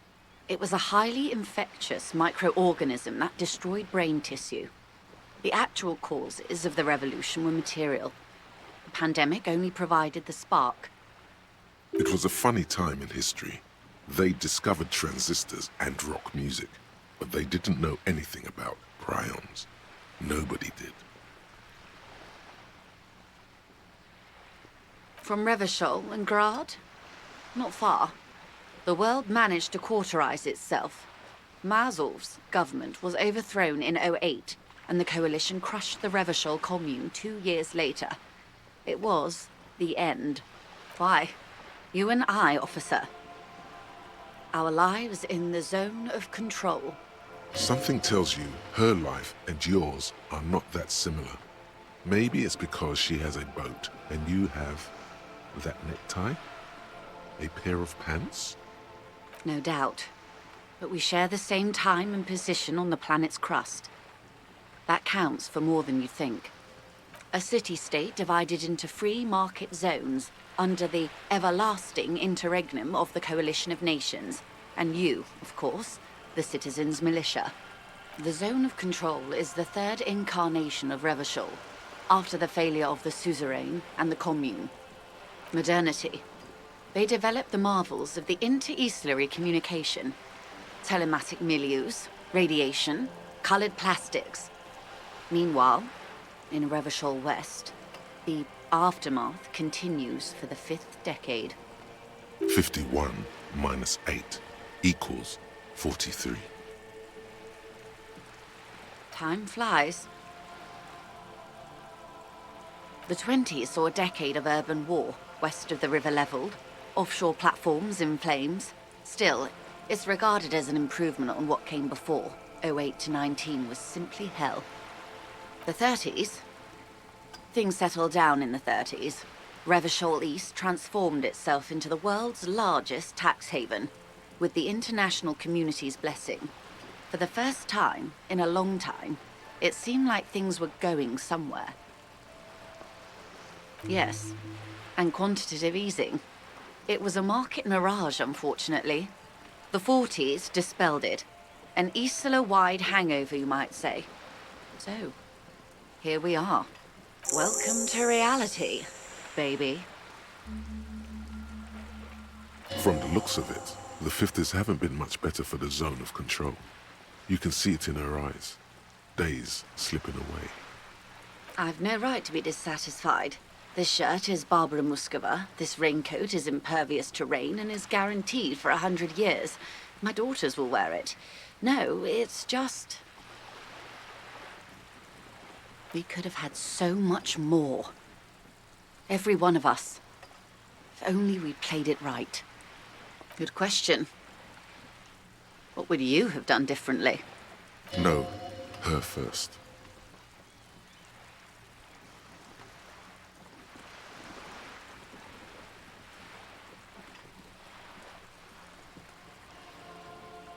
A cold creeps up your spine, reaching its tendrils up your neck, toward the back of your head. So a quarter of humanity simply lost their minds. And how would you stop a prion, a complex folding protein, unlife, with the technology 50 years ago?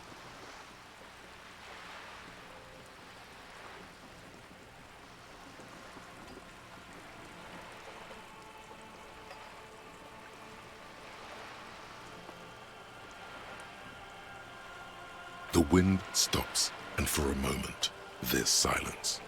The charge dissipates into the dark water. All is quiet on the Martinez inlet. A dog barks. A gunshot echoes off the walls of some distant building. A woman's voice. Pokma by cannons. Liquidate? That's what King Philip kept screaming from the Sol Aurum. Liquidate! Liquidate! In the end, they liquidated the Sol Aurum, melted the palace cube down to gold and platinum, and sold it for bullets. Strange times. Opinions expressed here do not reflect the official position of the RCM. And what is your official position, Lieutenant? My position, ma'am? My parents got ripped to shreds in the revolution. I would have gone the same way. I was saved by being 2 years old. That's my position. The abattoir. Understandable. They are what they are. Who knows? An afterbloom may yet come. Anyway, enough sentimentality. Is there anything else you want to know? Not so fast.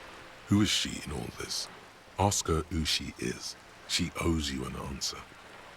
We're in Martinez, baby. A casual term of endearment popular among the 50-plus crowd. It's a disco holdover, pay it no heed. Aren't we all? She refers to your corresponding ages.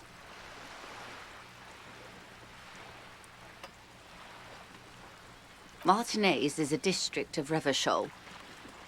A very small district tucked away near the industrial harbour, north of the 881 and Jamrock. You would be excused for not knowing about it. Unimportant, they say. Forgotten, even.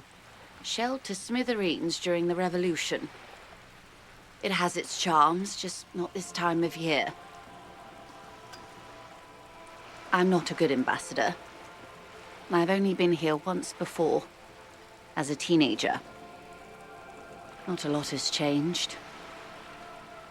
There are ruins, a terminal, fishing boats, reeds, boys with boxy shoulders. A brief spike of longing in her upright body. The dots under her eyelids shake. This place used to be a province. A workers' resort before the city swallowed it and the artillery did its work. The reeds are the real star of the show here now. The further down the coast, the wilder it gets. Yes, I was slumming it with some girlfriends of mine. We had boats and... Don't hold it against me. The boys certainly did not. It's not really a sea, it's the Bay of Revachol. And the bay feeds into the ocean. Yes, we're on an island in an ocean, the world's largest body of water, the Insulindic. Known to the early Revacholians as Les Immensités Bleues, the blue immensities. Vast, lukewarm and unknowable, flowing in and out of sight. Caillou, as you already know. Imagine a pebble.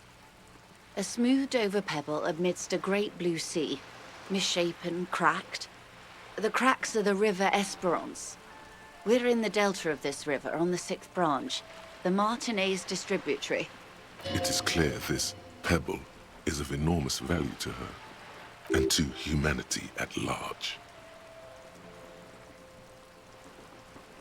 Revachol? Revachol is what you call a city. The great kind. As if it's self-explanatory, beyond patriotism, a fact. History, detective. They built this city to resolve history. Our part in it, at least. Our centuries. The nations of the Occident, or migrant workers from Seminine and Ile Marat, depending on your creed. In the DeLorean century, 380 years ago, they say it's where the terrible questions of our time will be answered. The tensions are highest, the fault lines deepest. By that I mean conflicts. Ideological conflicts. The stuff of men.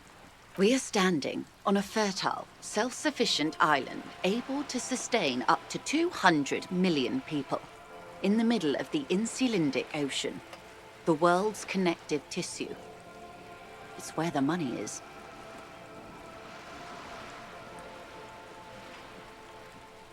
I think it's fair to say so. Martinez is about... A collection of tall ghosts behind the water vapor, light reflecting off their glass windows. 22 kilometers from the center of the world. That soldering iron is the bank of the world building. The bottom floors are Insiacom. Coalition government, Insulindian Mission Command. Silence. She lowers her hand. The water, the light. It's as though you're seeing it for the first time.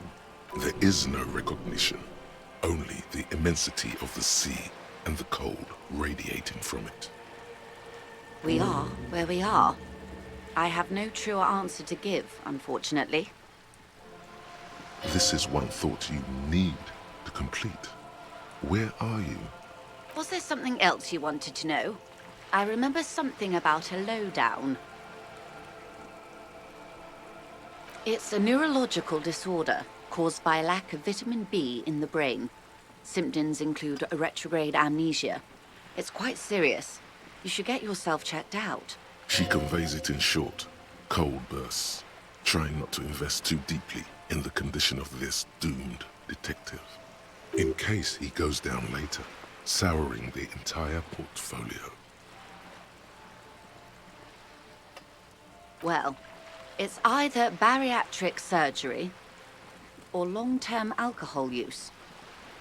That seems unlikely.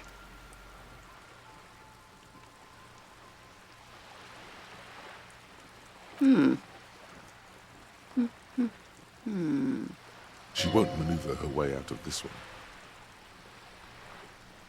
I am the vilest of the vile. A traitor, a devourer of nations and infants. I am an ultra. She raises the corner of her mouth, smirking, revealing a canine.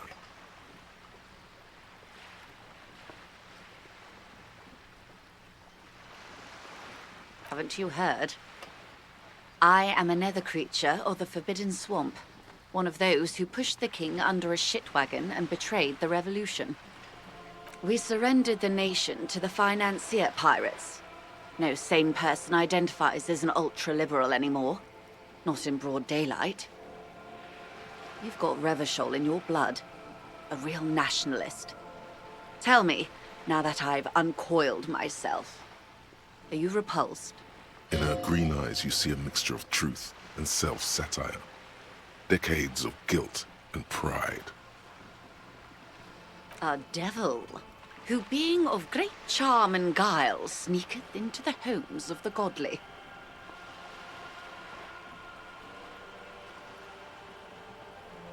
I hope we're able to remain friends, despite my scaly bulk and my love of regicide and homosexuality. The loss of sovereignty was not our plan all along, I assure you. When the dust settled, the liberals were the only ones left to clean up the mess. By virtue of their survival, they were handed enormous power to shape the future. This was all our last generation managed. With due respect to our overlords, the eternal caretaker government that keeps Martinez a monument to the efficacy of its artillery. While a gentle wind sweeps the streets in the rebuilt east, light drizzle washing it clean, lights go up and motor carriages circulate the tracks.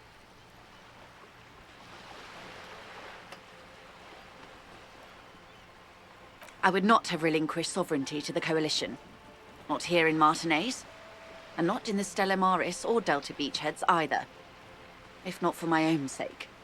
She realizes her small, cold fists are clenched. She loosens them.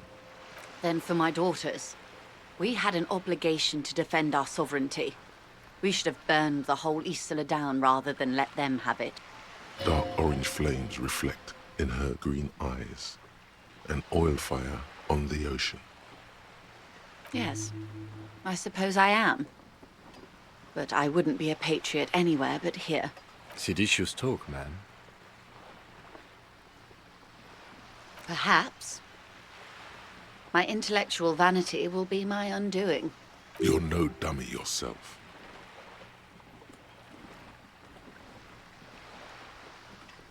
And the crown on your head as you lay in the casket. Yes. Whatever else I am, I'm also a mother and a wife. Now, shall we return to reality? A bird? A sphenicid? A flightless bird of the polar regions?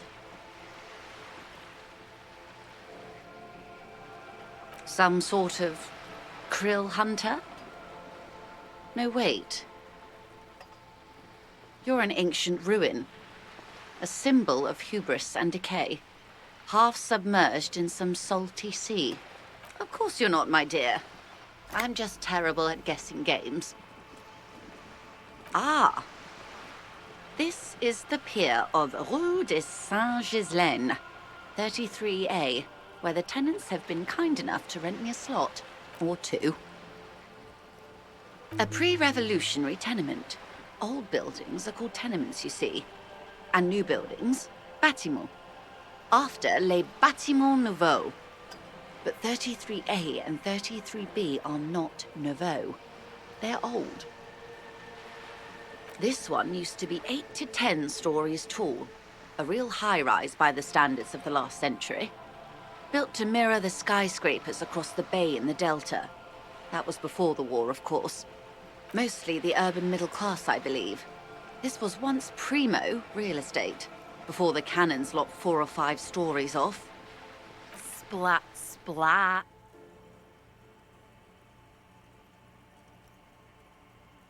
You could be wrong, but from here it appears as if she's running the brush across her throat in a soaring motion. Wonderful.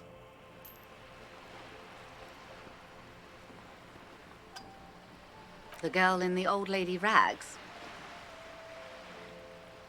Looks like a sullen and rebellious member of a teen infraculture. Yes, you and I belong to the supraculture. We're common, the herd. The music on the radio, the food in the chain restaurant, those are all too popular for the girl in the old lady rags. She prefers a fantasy world, an infraculture with its own dress code and vernacular. It is an illusion, I'm afraid. There is no refuge from the supraculture. I can't. That's how simple it is. One may dye their hair green and wear their grandma's coat all they want. Capital has the ability to subsume all critiques into itself. Even those who would critique capital end up reinforcing it instead. All right. What next? Suddenly, you're not so sure you're part of the supraculture. And what would that be? She lets out an unrestrained laugh, the crow's feet stretching onto her cheeks. My reality-impaired colleague is not so far off. Many of the RCM's fashions, even weapon preferences, borrow heavily from classic Vespertine cop shows. My precinct alone has 3 officers who go by the name Ace. But please, do continue this reality exploration. I was just remarking.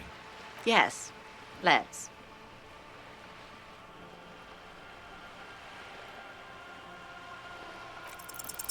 Six kilometers southwest, in the Valley of Dogs, Junior Officer Chad Tilbrook takes aim at a rabid black dog licking its wounds in the grass. To his left, his partner, Emil Mullins, whispers, "You heard what happened to Tequila Sunset in Martinez?" "Yes, he lost his mind," Tilbrook answers, fingers on the trigger. "Don't worry, Emil." He pulls it out slowly. Slowly now. He'll find it again. We always do. You? You're an officer of the RCM.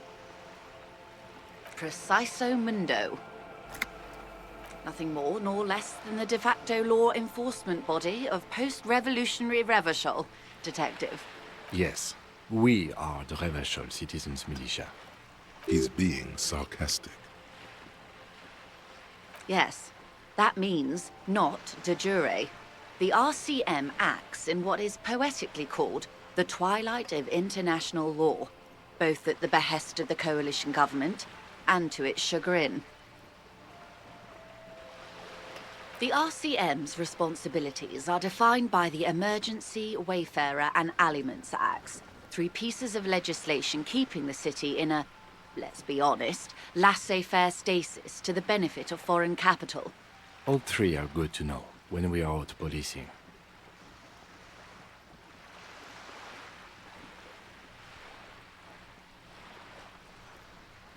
There's nothing basic about your role, Detective. It's true that the RCM keeps everything the way our seemingly permanent provisional rulers like it. Yet, on the other hand, I know these people. I deal with them daily. Let me tell you, dear, they are not fans of you.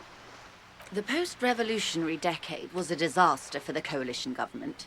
Revachol in the 20s was hell, especially on the west side of the river. Gang warfare, a botched privatization scheme, a nuclear pile meltdown. They called it the international zone because no nation wanted to claim responsibility. The RCM restored peace where the coalition failed. A true blue citizens' initiative. They will never forgive you. That's somewhat of an exaggeration. In reality, ours is a mutually beneficial arrangement. Revacholians get to keep the peace in Revachol, and the coalition doesn't have to worry about it. Anyway, sorry to intrude. Please continue. Yes, Lieutenant. Permit me to conclude with this. Who you are, to me, is the police. The only legitimate law enforcement authority in Revachol. And if those authorities drink so hard they need help recalling the basic terms of reality, well, I'm here to help. Nothing more nor less. Yes, he's being... We are. Yes, that means... Permit me... And if those authorities drink so hard they need help recalling the basic terms of reality, well, I am here to help.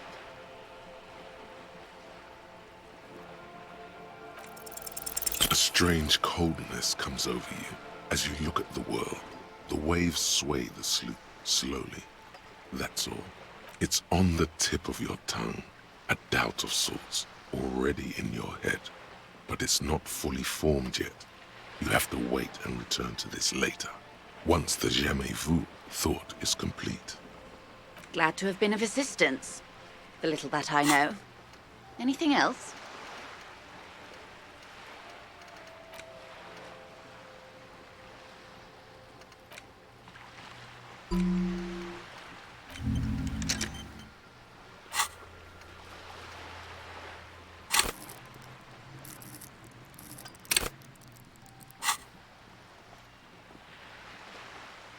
Word has traveled, yes, but nothing of real substance has surfaced yet, I gather. Wild Pines has eyes on the intersection, but not ears. One of the tall buildings overlooking the roundabout. It would give them a read on the entire quarter. It appears we are being monitored every step we take, colleague. Did we have any other business here? More lessons in basic reality. Glad to have been of assistance.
The worn and beaten wooden planks of the bench do not look overly comforting.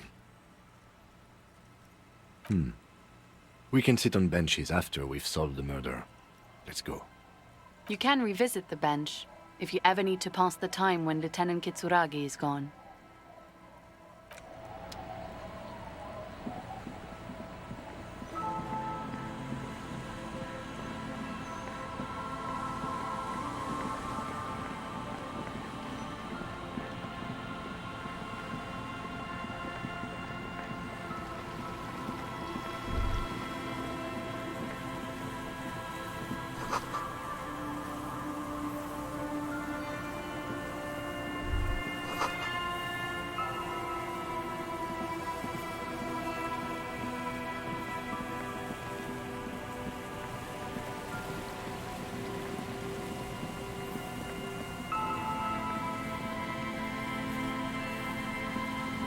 Hello again. Sure, what's on your... But of course.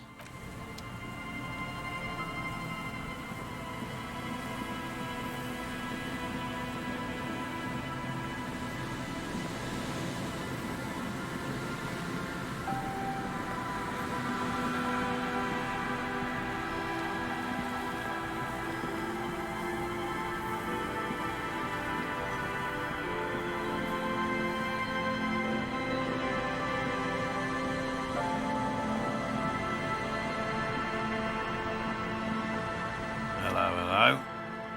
What can I do for you, officer? And I'm eager to return to her, I assure you. But I can't leave before we've finished with these traps. My wife understands that just as well as anyone. Come on, Morel. We've been soaking out here for days. It's time to go back. And leave the traps? Absolutely not. I won't let Lena down. Come on, she wants us back. I'm soaked up to my nuts over here. We'll both catch reed crabs if we don't dry out soon. Won't let Lena down? Sounds like the cryptozoologist's wife shares a special connection to the Phasmid somehow. Of course it's important to her. She's seen it. A verified sighting, on record. One of only 4 this century, and it's hers. She's seen it? Yes. That's how we first came to know one another, in fact. But that's her story to tell, not mine. Needless to say, you must ask her about the mysterious Phasmid. Suffice to say, it's long been our dream to find proof of the Insulindian Phasmid together. I can't abandon course now. No. The traps need to be monitored on a regular schedule. What would we do if the Phasmid were to starve while we were sipping tea at the hostel? He's dead set on this. I could go for some trap setting. I didn't expect you to take such an interest in our work here, officer.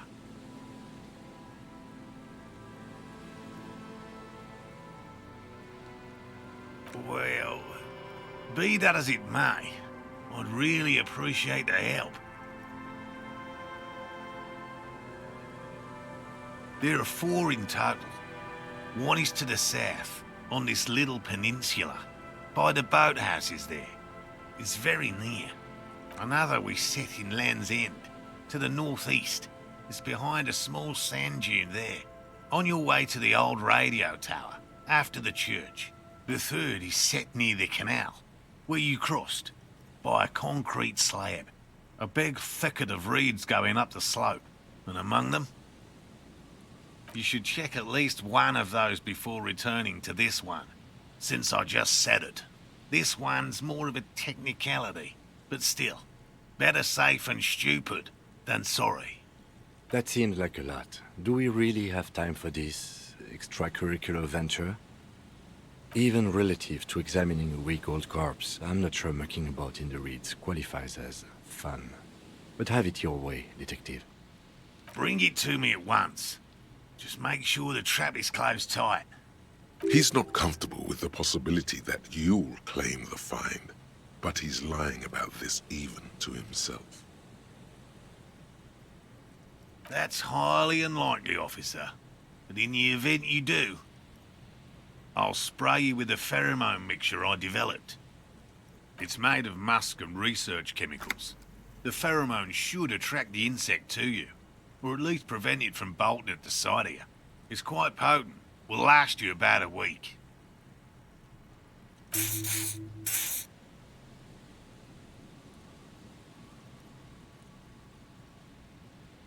This is the smell of dying reeds, of longing crumbling into the water. I hope you're not buying this. He dispenses it without letting you touch the canister, so it would be precious like holy water. It is precious. A single dose cost me 50 real to develop. Not that I expect you to understand self-financing one's own research. Right. Which means you two can pack up and go back to the whirling. Whatever he thinks about this detour, it's clear that these men are exhausted and in need of assistance. Finally, someone's talking sense. Thank you for your help. Gary and I will start breaking down camp.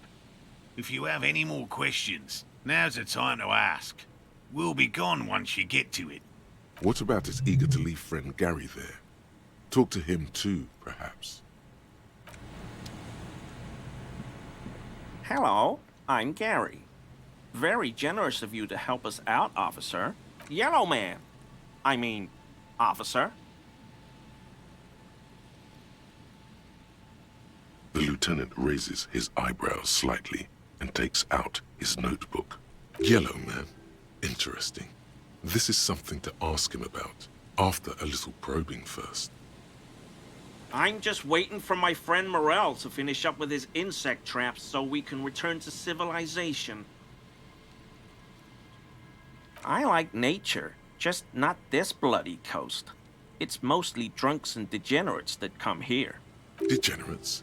This man respects authority too much. To see the truth inscribed upon thine own visage. Pretend thou art a paragon of virtue. Oh, I've been tempted. But someone has to stay strong for Revocol. He pronounces Revocol with a hard K, unlike other people. I like to pronounce it the hard way. The old way. The Vespertine way. He winks at you, trying to relay some hidden message, inviting you to mispronounce it too, perhaps. It's odd. It's a secret rite. A very fringe nationalist handshake, probably. My mug? Why would you think that? His eyes widen at the sight of the mug. He's seen it before, all right.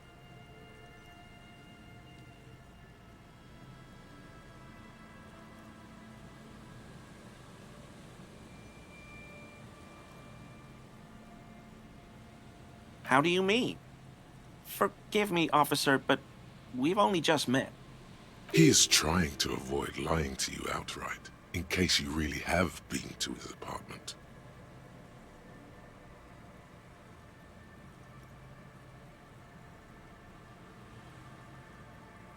Okay, I admit it. I threw the mug away in the trash container behind the hostel. I know I shouldn't have, and I am very sorry, officer. You're not going to find me, are you?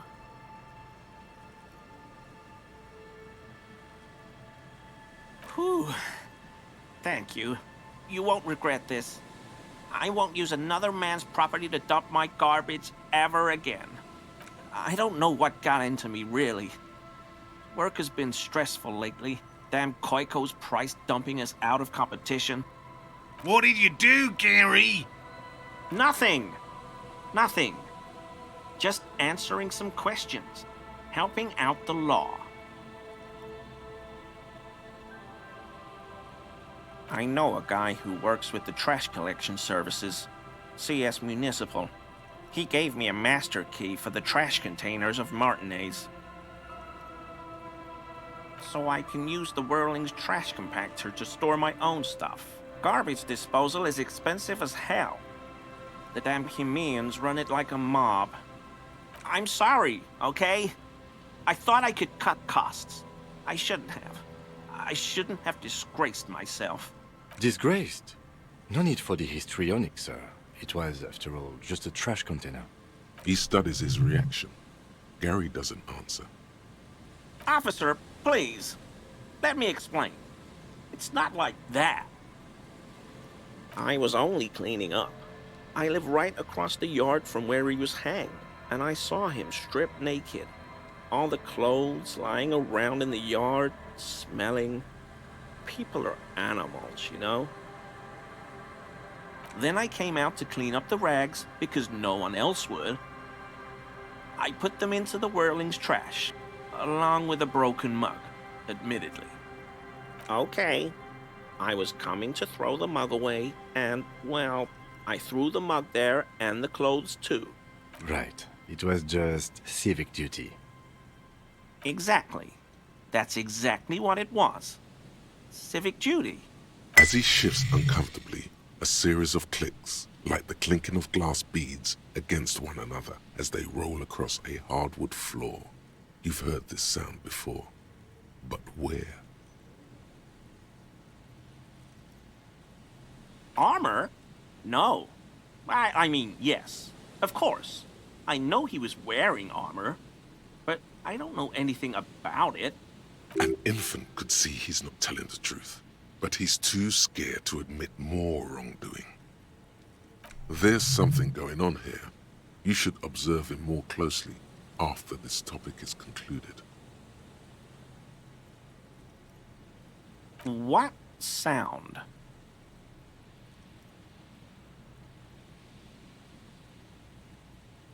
I haven't the slightest.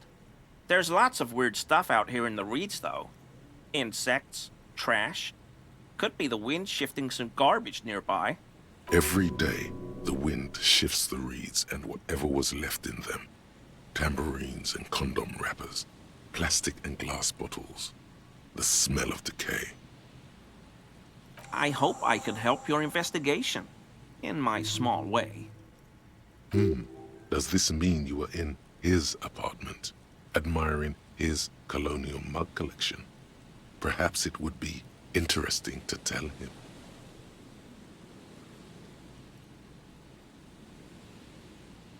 No. I help Morel with research sometimes, and I've learned some things along the way. But I don't usually go in for picnics like this on my own. There probably is a follow-up to this, but you can't think of any. Doesn't matter. Waste of time anyway. Gotta... Not many Sealites here, or anywhere, other than Sail. I meant no offense, truly.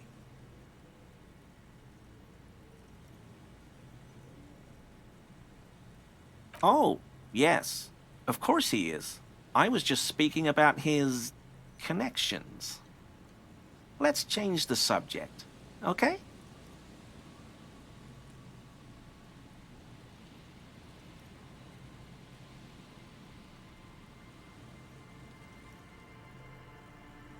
Sure do, officer. His eyes narrow slightly. He's wondering where this is going.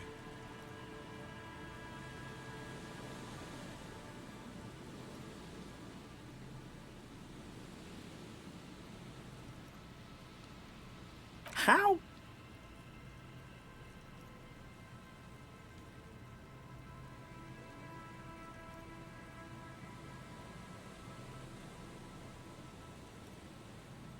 But why were you in my apartment, officer?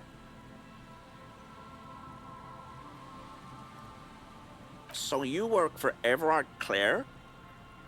Officer, please tell him we're good. No, tell him I'll make it up to him. What have I done? He'll send the muscle after me. As he lowers his tone, he hunches his back.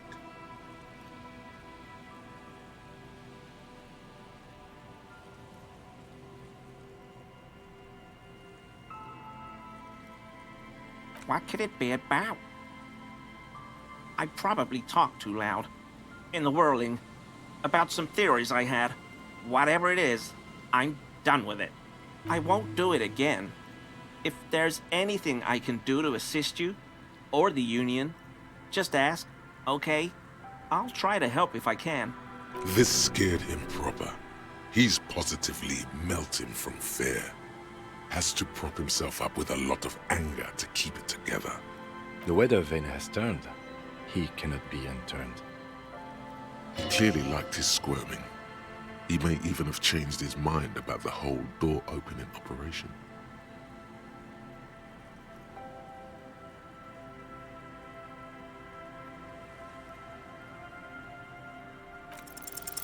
That shirt looks very uncomfortable on him. Look at the buttons, barely keeping that thing together, as if something is ready to rip out from underneath. No, he's scrawny. Try again. Yes, like a piece of ceramic armor, for example.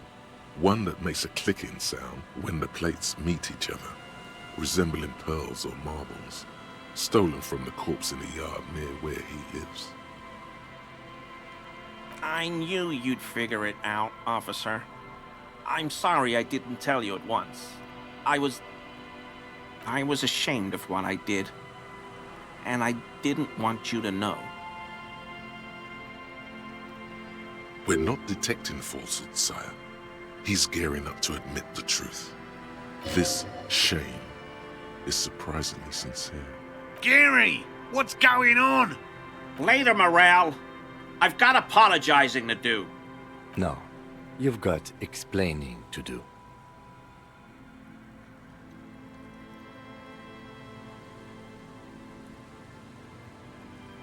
Because I was weak.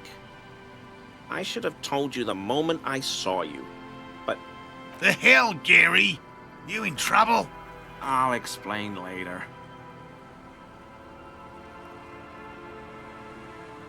I always thought it was the Union, but I sure as hell won't go around saying that anymore.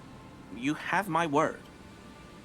I don't know, and I won't be running my mouth on this subject anymore. This is all he knows. Everyone was picking those pieces off him, and I was watching them do it. And they'd scattered his clothes all over the yard. Everything was smelling. So I went there to take out the trash and started cleaning up. All those rags on the ground, him swinging up there, and I had a lapse of honor, sir. I thought, he's a foreigner. They all say he wasn't from here. Only the cuirass was left. So I stripped it off him. It was early in the morning. No one saw me. I took it with me. It was a mistake. Had I known it'd give you guys trouble, I wouldn't have... We're detecting sincere contrition here, sire. He's not trying to flatter anyone. It's okay.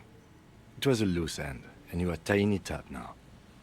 I'm so fucking sorry I called you Yellow Man. Seolite officers commanded the suzerain's navy. Most of them sided with the king when... They were thoroughly conservative men, he realizes suddenly. He sighs again, hangs his head, and unbuttons his shirt fully. A cuirass that matches the dead man's boots comes into view. Soon it is in your hands, smelling of his sweat.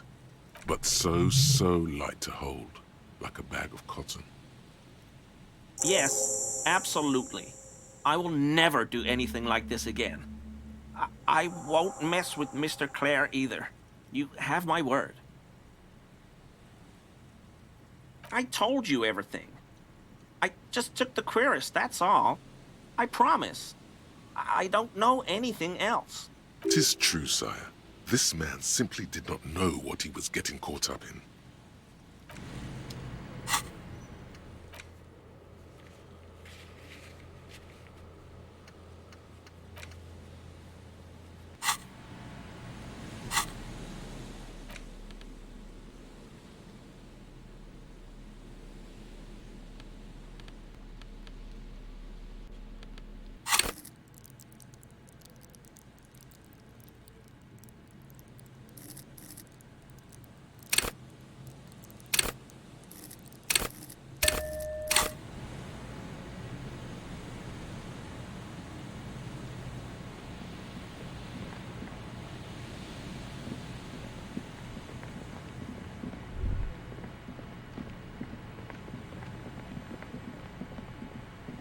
There's a trap in the reeds at your feet.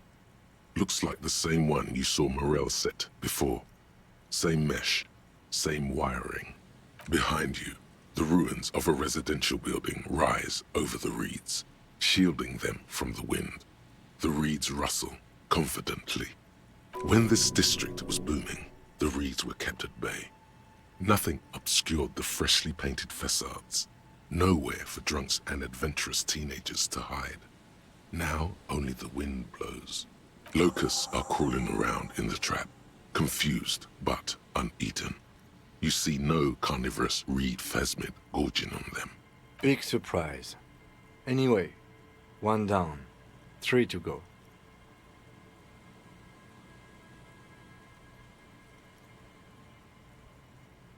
I meant no offense, just...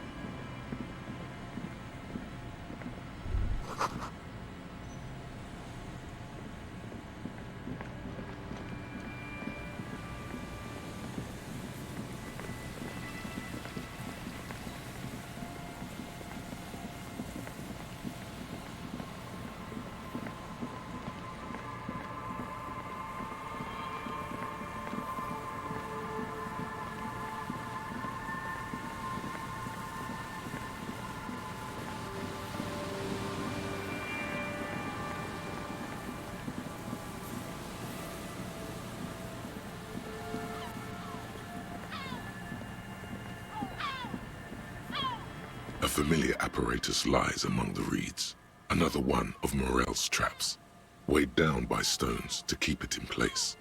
The reeds sway in the coastal breeze. They seem to be waiting for something. The wind picks up here, near the cape's end. surrounding the narrow strip of land from 3 cardinal directions. It's cold for this time of year. This trap is also full of panicked locusts. No sign of any cryptozoological beast inside. Another empty trap.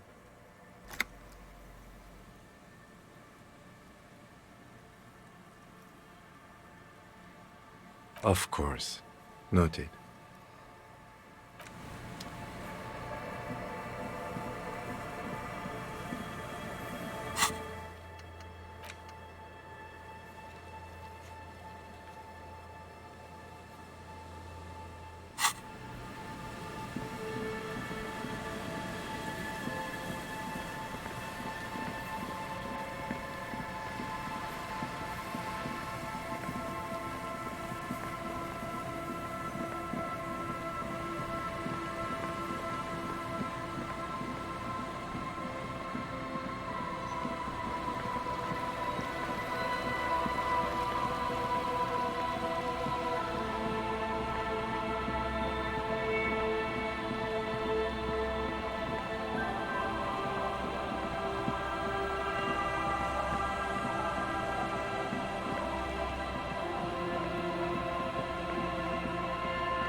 This trap's not too hard to spot, once you know what to look for. Keeping it hidden has not been a priority for the cryptozoologist. The reeds bend forlornly toward the sand. You see slabs of concrete north. In the east, the city center hums to you. The constant, distant song, louder on this part of the coast, nearer somehow. And there's that cold again. Always the cold. Nothing but locusts in this trap as well. Definitely no cryptozoological monstrosity. Empty as all of them. One more of these and we're done.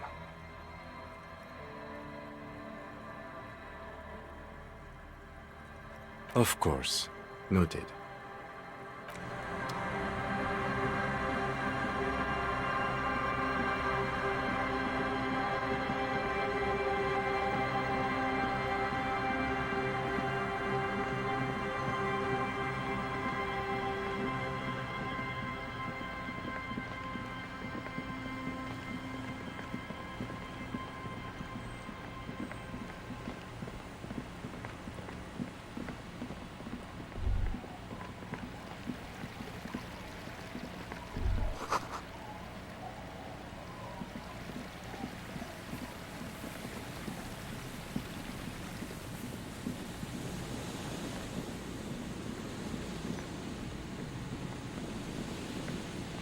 This is the last of the traps.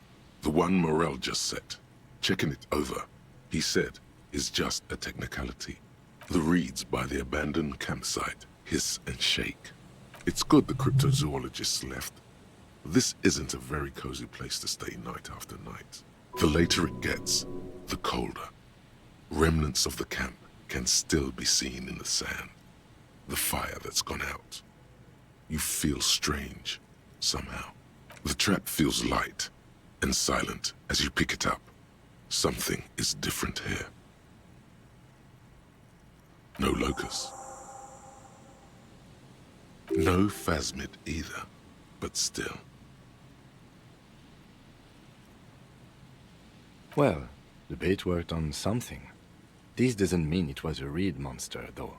Unless you see one in there, I just see an empty trap. The netting is a little untidy. Messier than the others. Like someone or something picked the trap up and shook it before dropping it back down on the ground.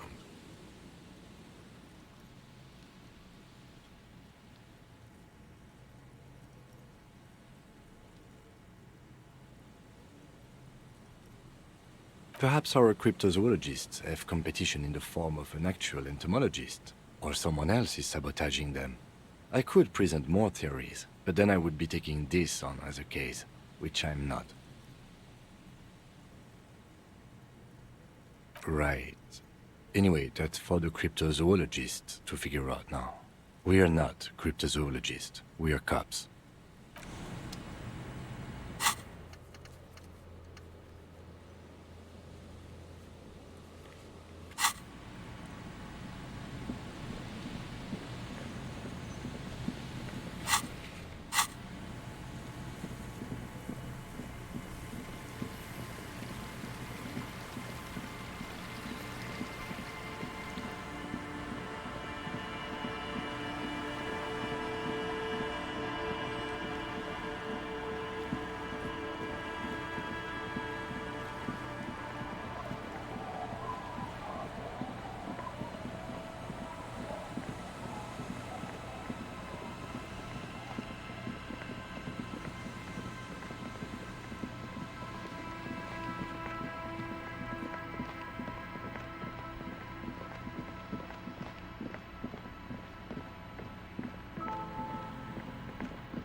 Thank you so much for helping us out with our research, sweetie. I hope all of this hasn't been too much of a distraction for you. Truly a lot of legwork. My partner adores these kinds of things.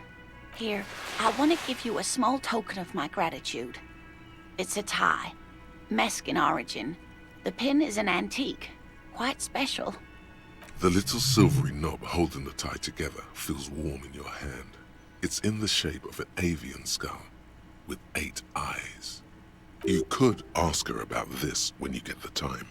It's probably a cryptid, but the phasmid, of course, is more important.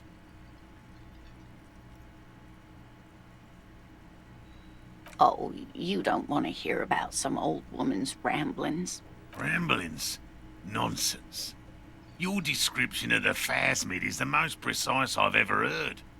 But, darling, I didn't even get the size of it right. You were a child, my dear. Really. It's extraordinary what you were able to describe. Now go on. Tell our friend about it. He's proven his interest in the field. Reflexively, the lieutenant read his familiar notebook. Well, it was summer. I was building a racing track out of sand on the beach near a tall stand of reeds. Quite a tall one. Many times my height, I remember. When, all of a sudden... I'm getting ahead of myself.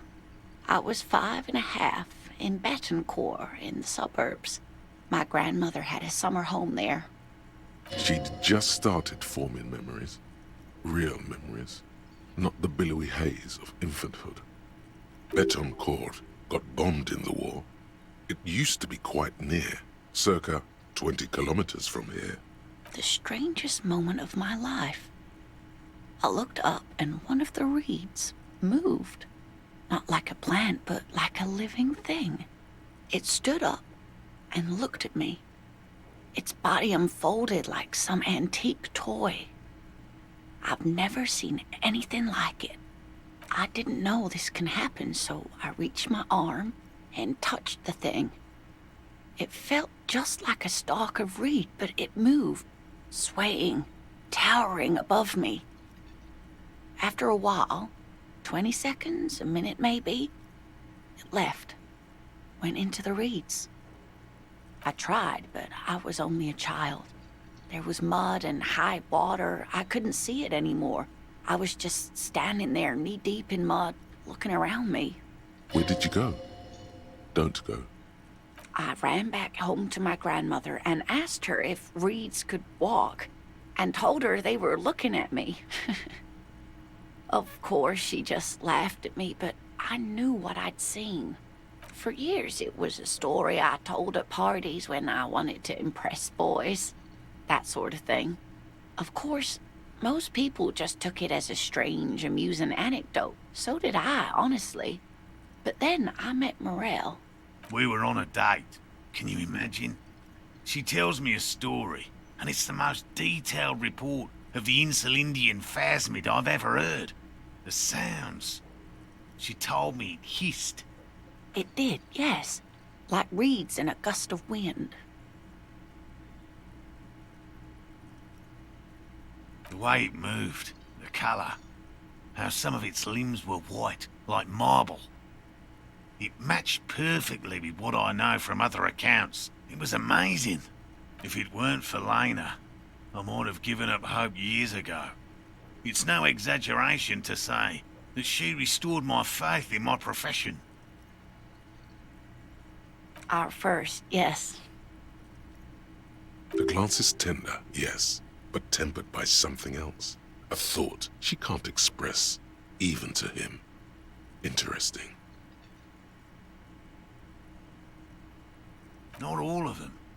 There is some white coloration reported, along with beige, where the camouflage ends. It's hard to say how big things are when you're quite small yourself. To me, it seemed to be taller than I was then, but that's probably not the case. I thought it was a wonderful story, man. How could she? Who imagines this? She didn't know about the phasmid.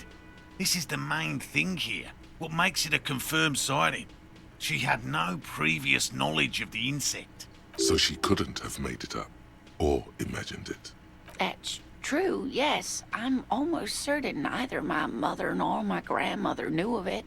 It was only when I started telling my story as a teenager that boys would tell me, Lena, you trying to tell us you saw the Insul Indian phasmid out there in those reeds? Get out of here. They just give me a cider and ruffle my hair and tell me to stop dreaming. But I saw it. You're welcome, sweetie. I do appreciate the chance to relive it whenever I get one. It was just such an impossibly sunshiny day. So warm. And she could get up and walk right into the reeds on her own, into the mud, anywhere. No, you don't have any new winning tactics to get the woman to spill the beans about cryptids. I couldn't possibly shower thanks on you as enthusiastically as my wife has, but I am grateful for your assistance, officer. He tries to play it cool, remain professorial, but inside, this man is itching for some news on those traps. Good. Okay. And? Completely empty? No locusts? No phasmid either? That's not ideal, but I definitely left that one stocked. Right from the campsite? Just means the Insul Indian phasmid is even more clever than we thought. She's engaging in a well-known self-deception called motivated reasoning. You should correct them. Of course, more clever. Yes, the Phantasmadeia picked off the locust and escaped. This is good news, though we'll have to reconsider the design of the traps, make them more secure. Another trip to the reeds.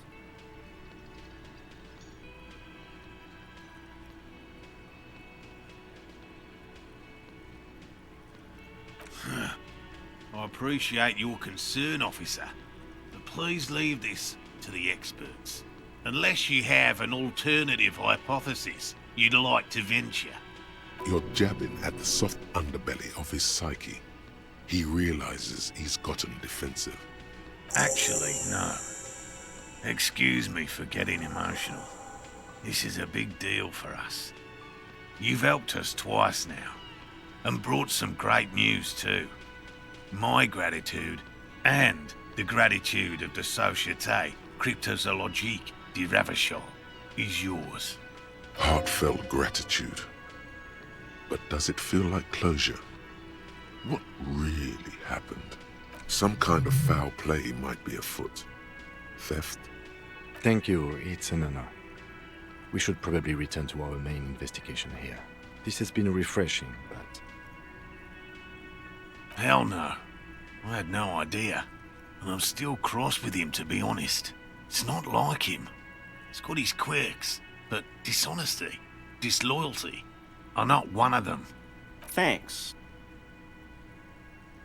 He's still glad his friend stood up for him. Consider the way the empty trap was disturbed, as though shaken. Most likely the hands of a young person.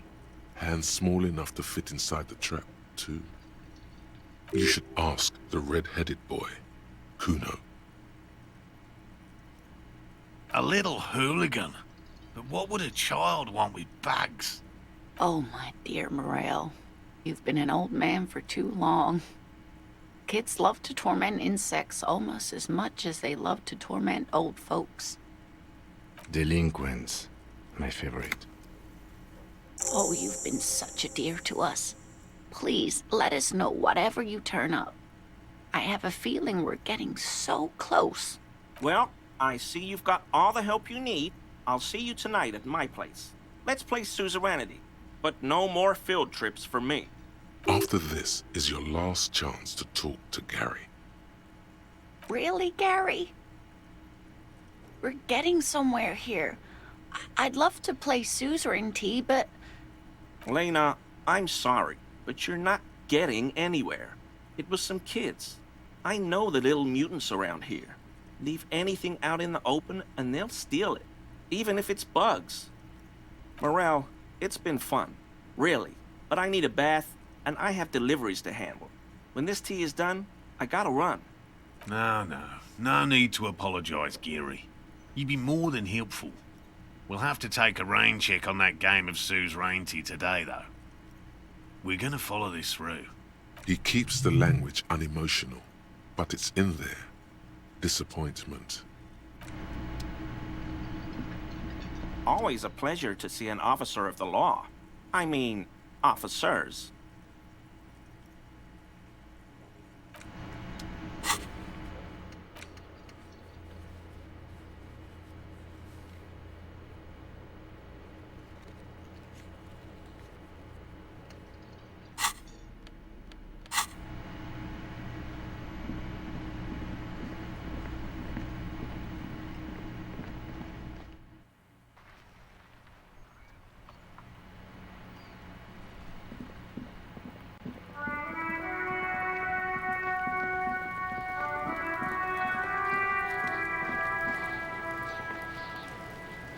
Does Kuno care?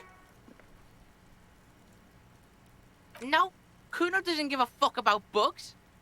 So he knows locusts are bugs. Oh my god, I told you that shit is lame! Shut up, see. Now they're gonna take you to Lane prison! She sounds like she's about to cry, out of disappointment at Kuno's newfound lameness. Deny everything, Kuno. You need to lawyer up. Kuno's not gonna say anything without his lawyer present. There's definitely something going on here. Remember his pig's head shack? You should check it out. Kuno doesn't fucking care.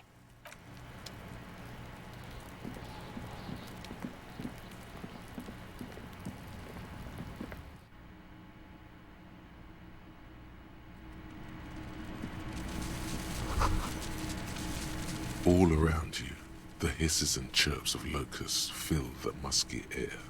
The earthen floor of the shack has been shaped into mounds of mud, dotted with little holes for windows. Like skyscrapers, spires of dirt and sand rising. Accommodations for their insectoid inhabitants. Well, detective, it appears you've solved the case of the locusts. For the missing locust case, which is a sub-case of the imaginary insect case. So at least that's going well. Oh, I'm not being sarcastic at all. We are making real progress here. When someone says they're not being sarcastic, it's usually a good sign that they're being very sarcastic. If anything, the presence of the locust points to the opposite. The Phasmid did not take the bait from the traps. It was Kuno. The Phasmid doesn't exist. But what do I know? Use your powers of deduction. You knew the magic bug was nowhere near here. The Phasmid is impairing your judgment. I'll let you handle the Kuno side of things. You are doing just fine.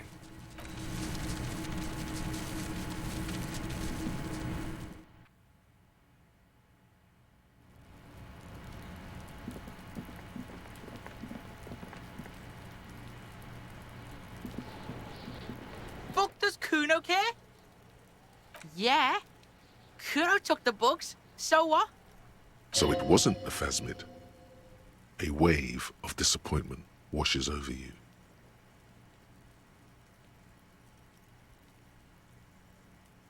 They're not pets. Don't you know what locusts are? When they come out of the fucking sky. Fucking descendant shit. Stop! You stop. It's like they're fucking night. Locust City, Night City, City of Rage. There's a tug of war over the name of his fantastical city. It's almost too big for his imagination. The girl forces herself to watch again, the corners of her eyes twitching from discomfort. The lameness is causing her physical pain. The damage may be permanent. Kuno, the pig wants to help you. Oh, that's how lame it is. Please just don't say you're... An artist? Maybe I am an artist. You hear that, everyone? I'm a fucking artist now. Did he just say I? Kuno usually calls Kuno, Kuno. Kuno made Kuno. Kuno says whatever the fuck he wants. There are no rules here, pig. I fucking say I when I wanna, and Kuno when I wanna. Kuno's free. Kuno's free to fucking die, bitch. This is what he sometimes does when things get tense.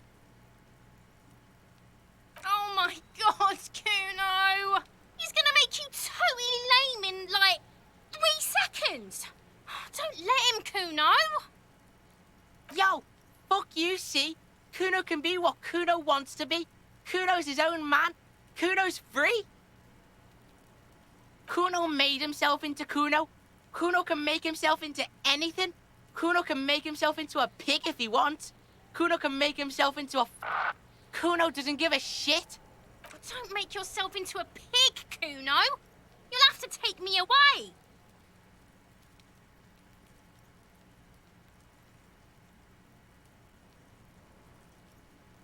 I don't believe you. For once, the boy is lost for words.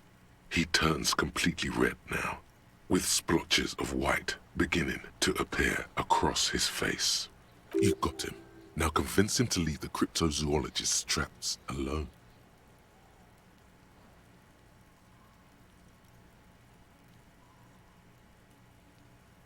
It don't mean anything.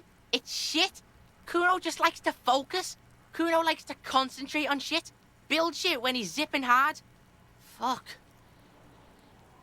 Pig, you really shouldn't have fucked with Kuno City. Now it's all fucking lame.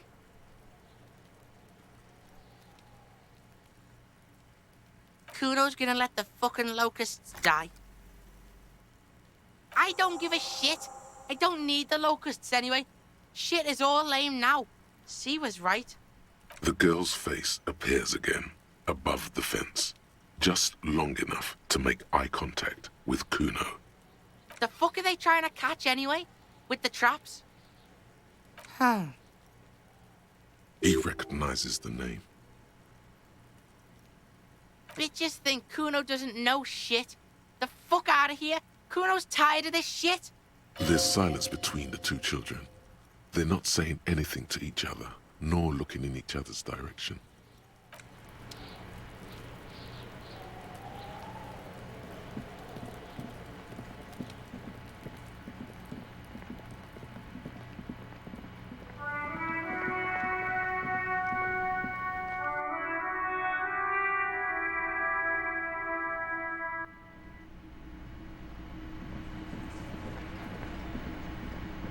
Hello, officer. I think I almost have it. A new trap design, that is. I know you're skeptical, but I have a good feeling about this. So it was just a child. Thank you for telling us, sweetie. This is good news, right? It means we can try again. She acts chipper, but something's changed in her tone. A hidden worry. Something is secretly gnawing at her confidence. It's not this Kuno kid, or the missing locusts. It's something else. Yeah, you're right. We just need to restock the empty trap. Then we'll need to inspect the traps one more time. And then maybe we can.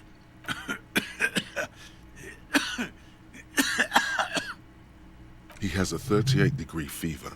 His resilience has given way. Darling, I told you to take it easy. You're getting sick. Maybe it's time to go home. You're right, you're right. We can come back next season, when it's warmer.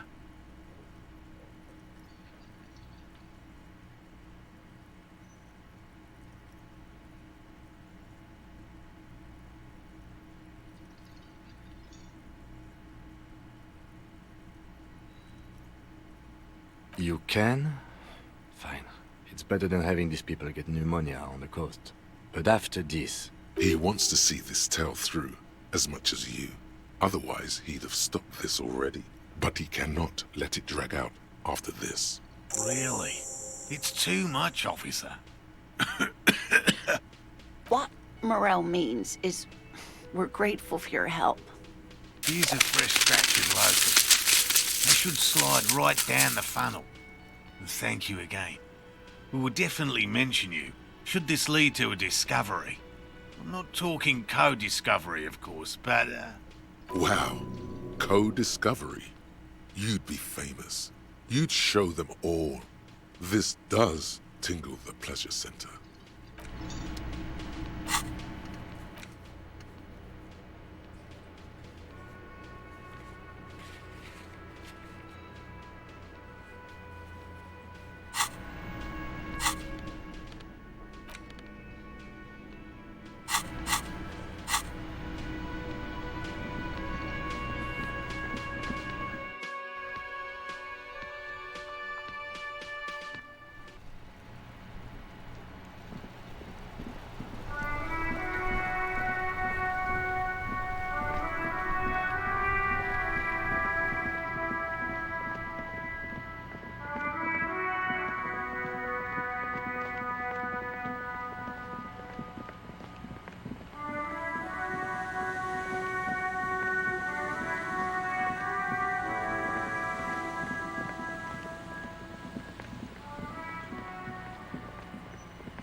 The scruffy-haired little...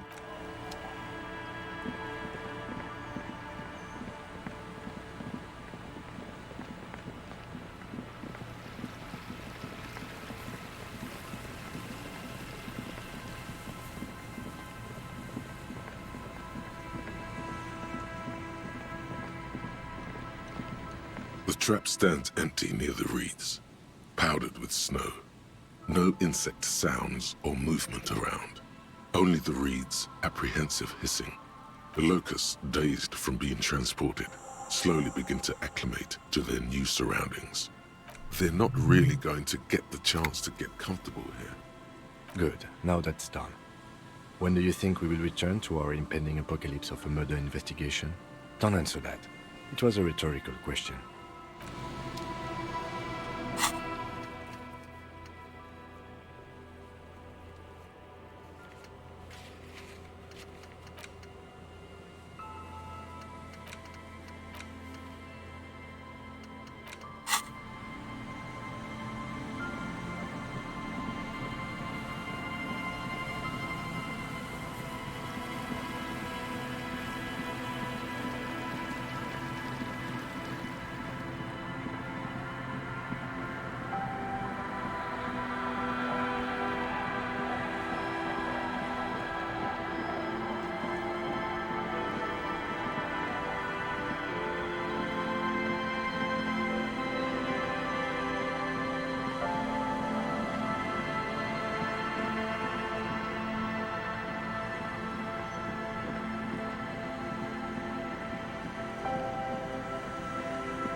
Hello, dear. It's good to see a familiar face. Thank you for doing that, dear. Her smile is weary. Her earlier ebullience has left her. Morel still isn't feeling well. I convinced him to stay at Gary's to get some rest. I'm afraid the cold has really gotten to him. I'm sorry, dear. You've had to drudge through them so many times. Such is field work. A young person's game, as they say. Her voice is shaky. What is going on here? Morel will eventually, or we'll talk Gary into going back out, perhaps. The lieutenant stares at his shoe, caked in mud. He doesn't say anything.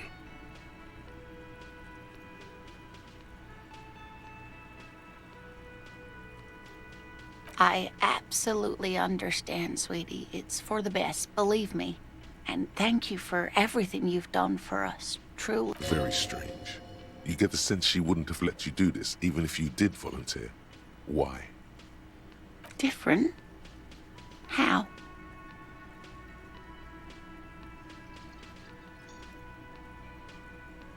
I'm not.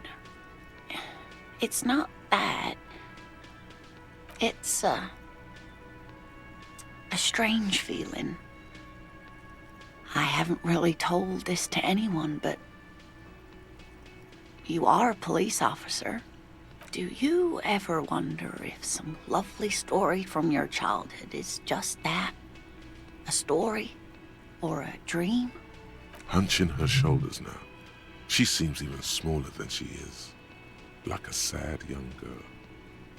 Seeing the Insulindian phasmid was just a story I used to tell people.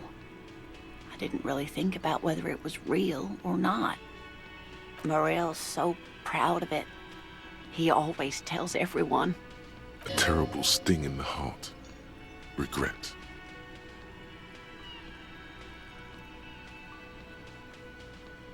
No, sweetie. There's more to it than that. Morel was so eager to believe my story was evidence of the phasmid's existence, that I'm some queen of the cryptozoologists. That. And for years, his belief made me believe too. But now, we're both getting old, and he's still working himself sick out in those reeds looking for it.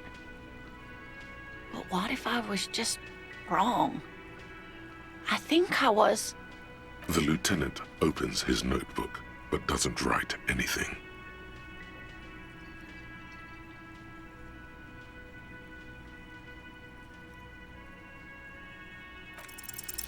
An acorn is not the same as the tree.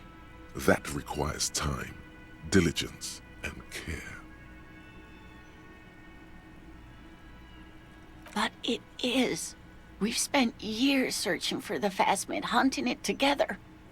Without it, what are we? Just another pathetic old couple. If I hadn't led him down this path, he could have a steady job lecturing at a university. You know, this reminds you of the Pericanasian theory of love. In essence, love is a relay out of death. Generation by generation, our love remains in our progeny. Lay some of that on her.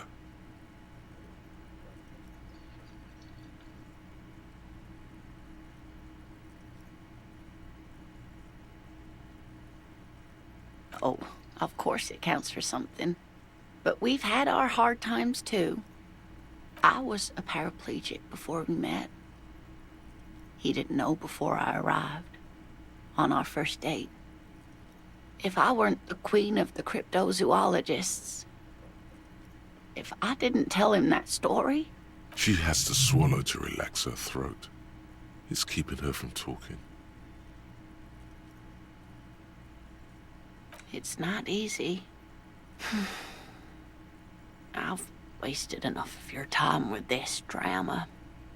I really must stop talking about it, lest I start crying and waste more of your time. My point is, the Insulindian phasmid probably does not exist. And you were right to put your bug-chasing days behind you.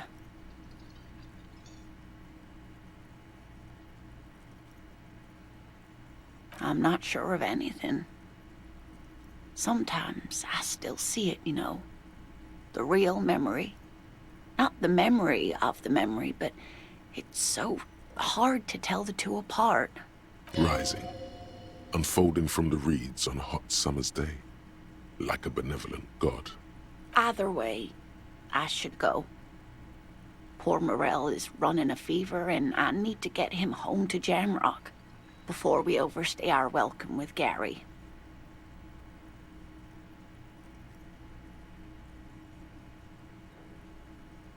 Oh no, thank you, but I can get there on my own. This old thing is gas-powered. And then a taxi home. It's not so bad.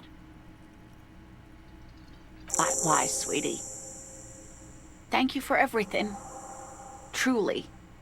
Even though it turned out to be a waste of time. A dream. A lie.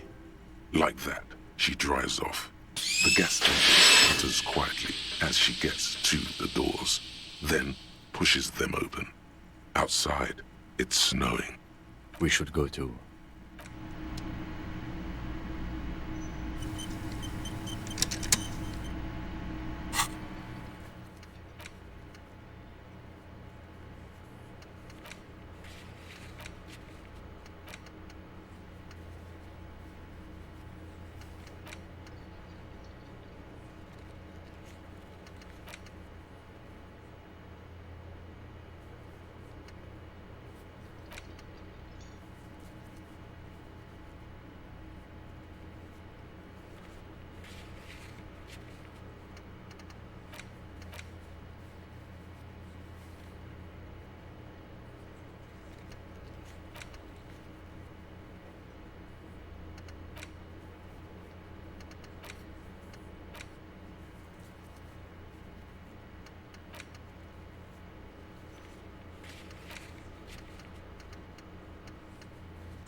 Inside, you see a set of steering levers, a radio microphone. This is Precinct 57. How may I assist you?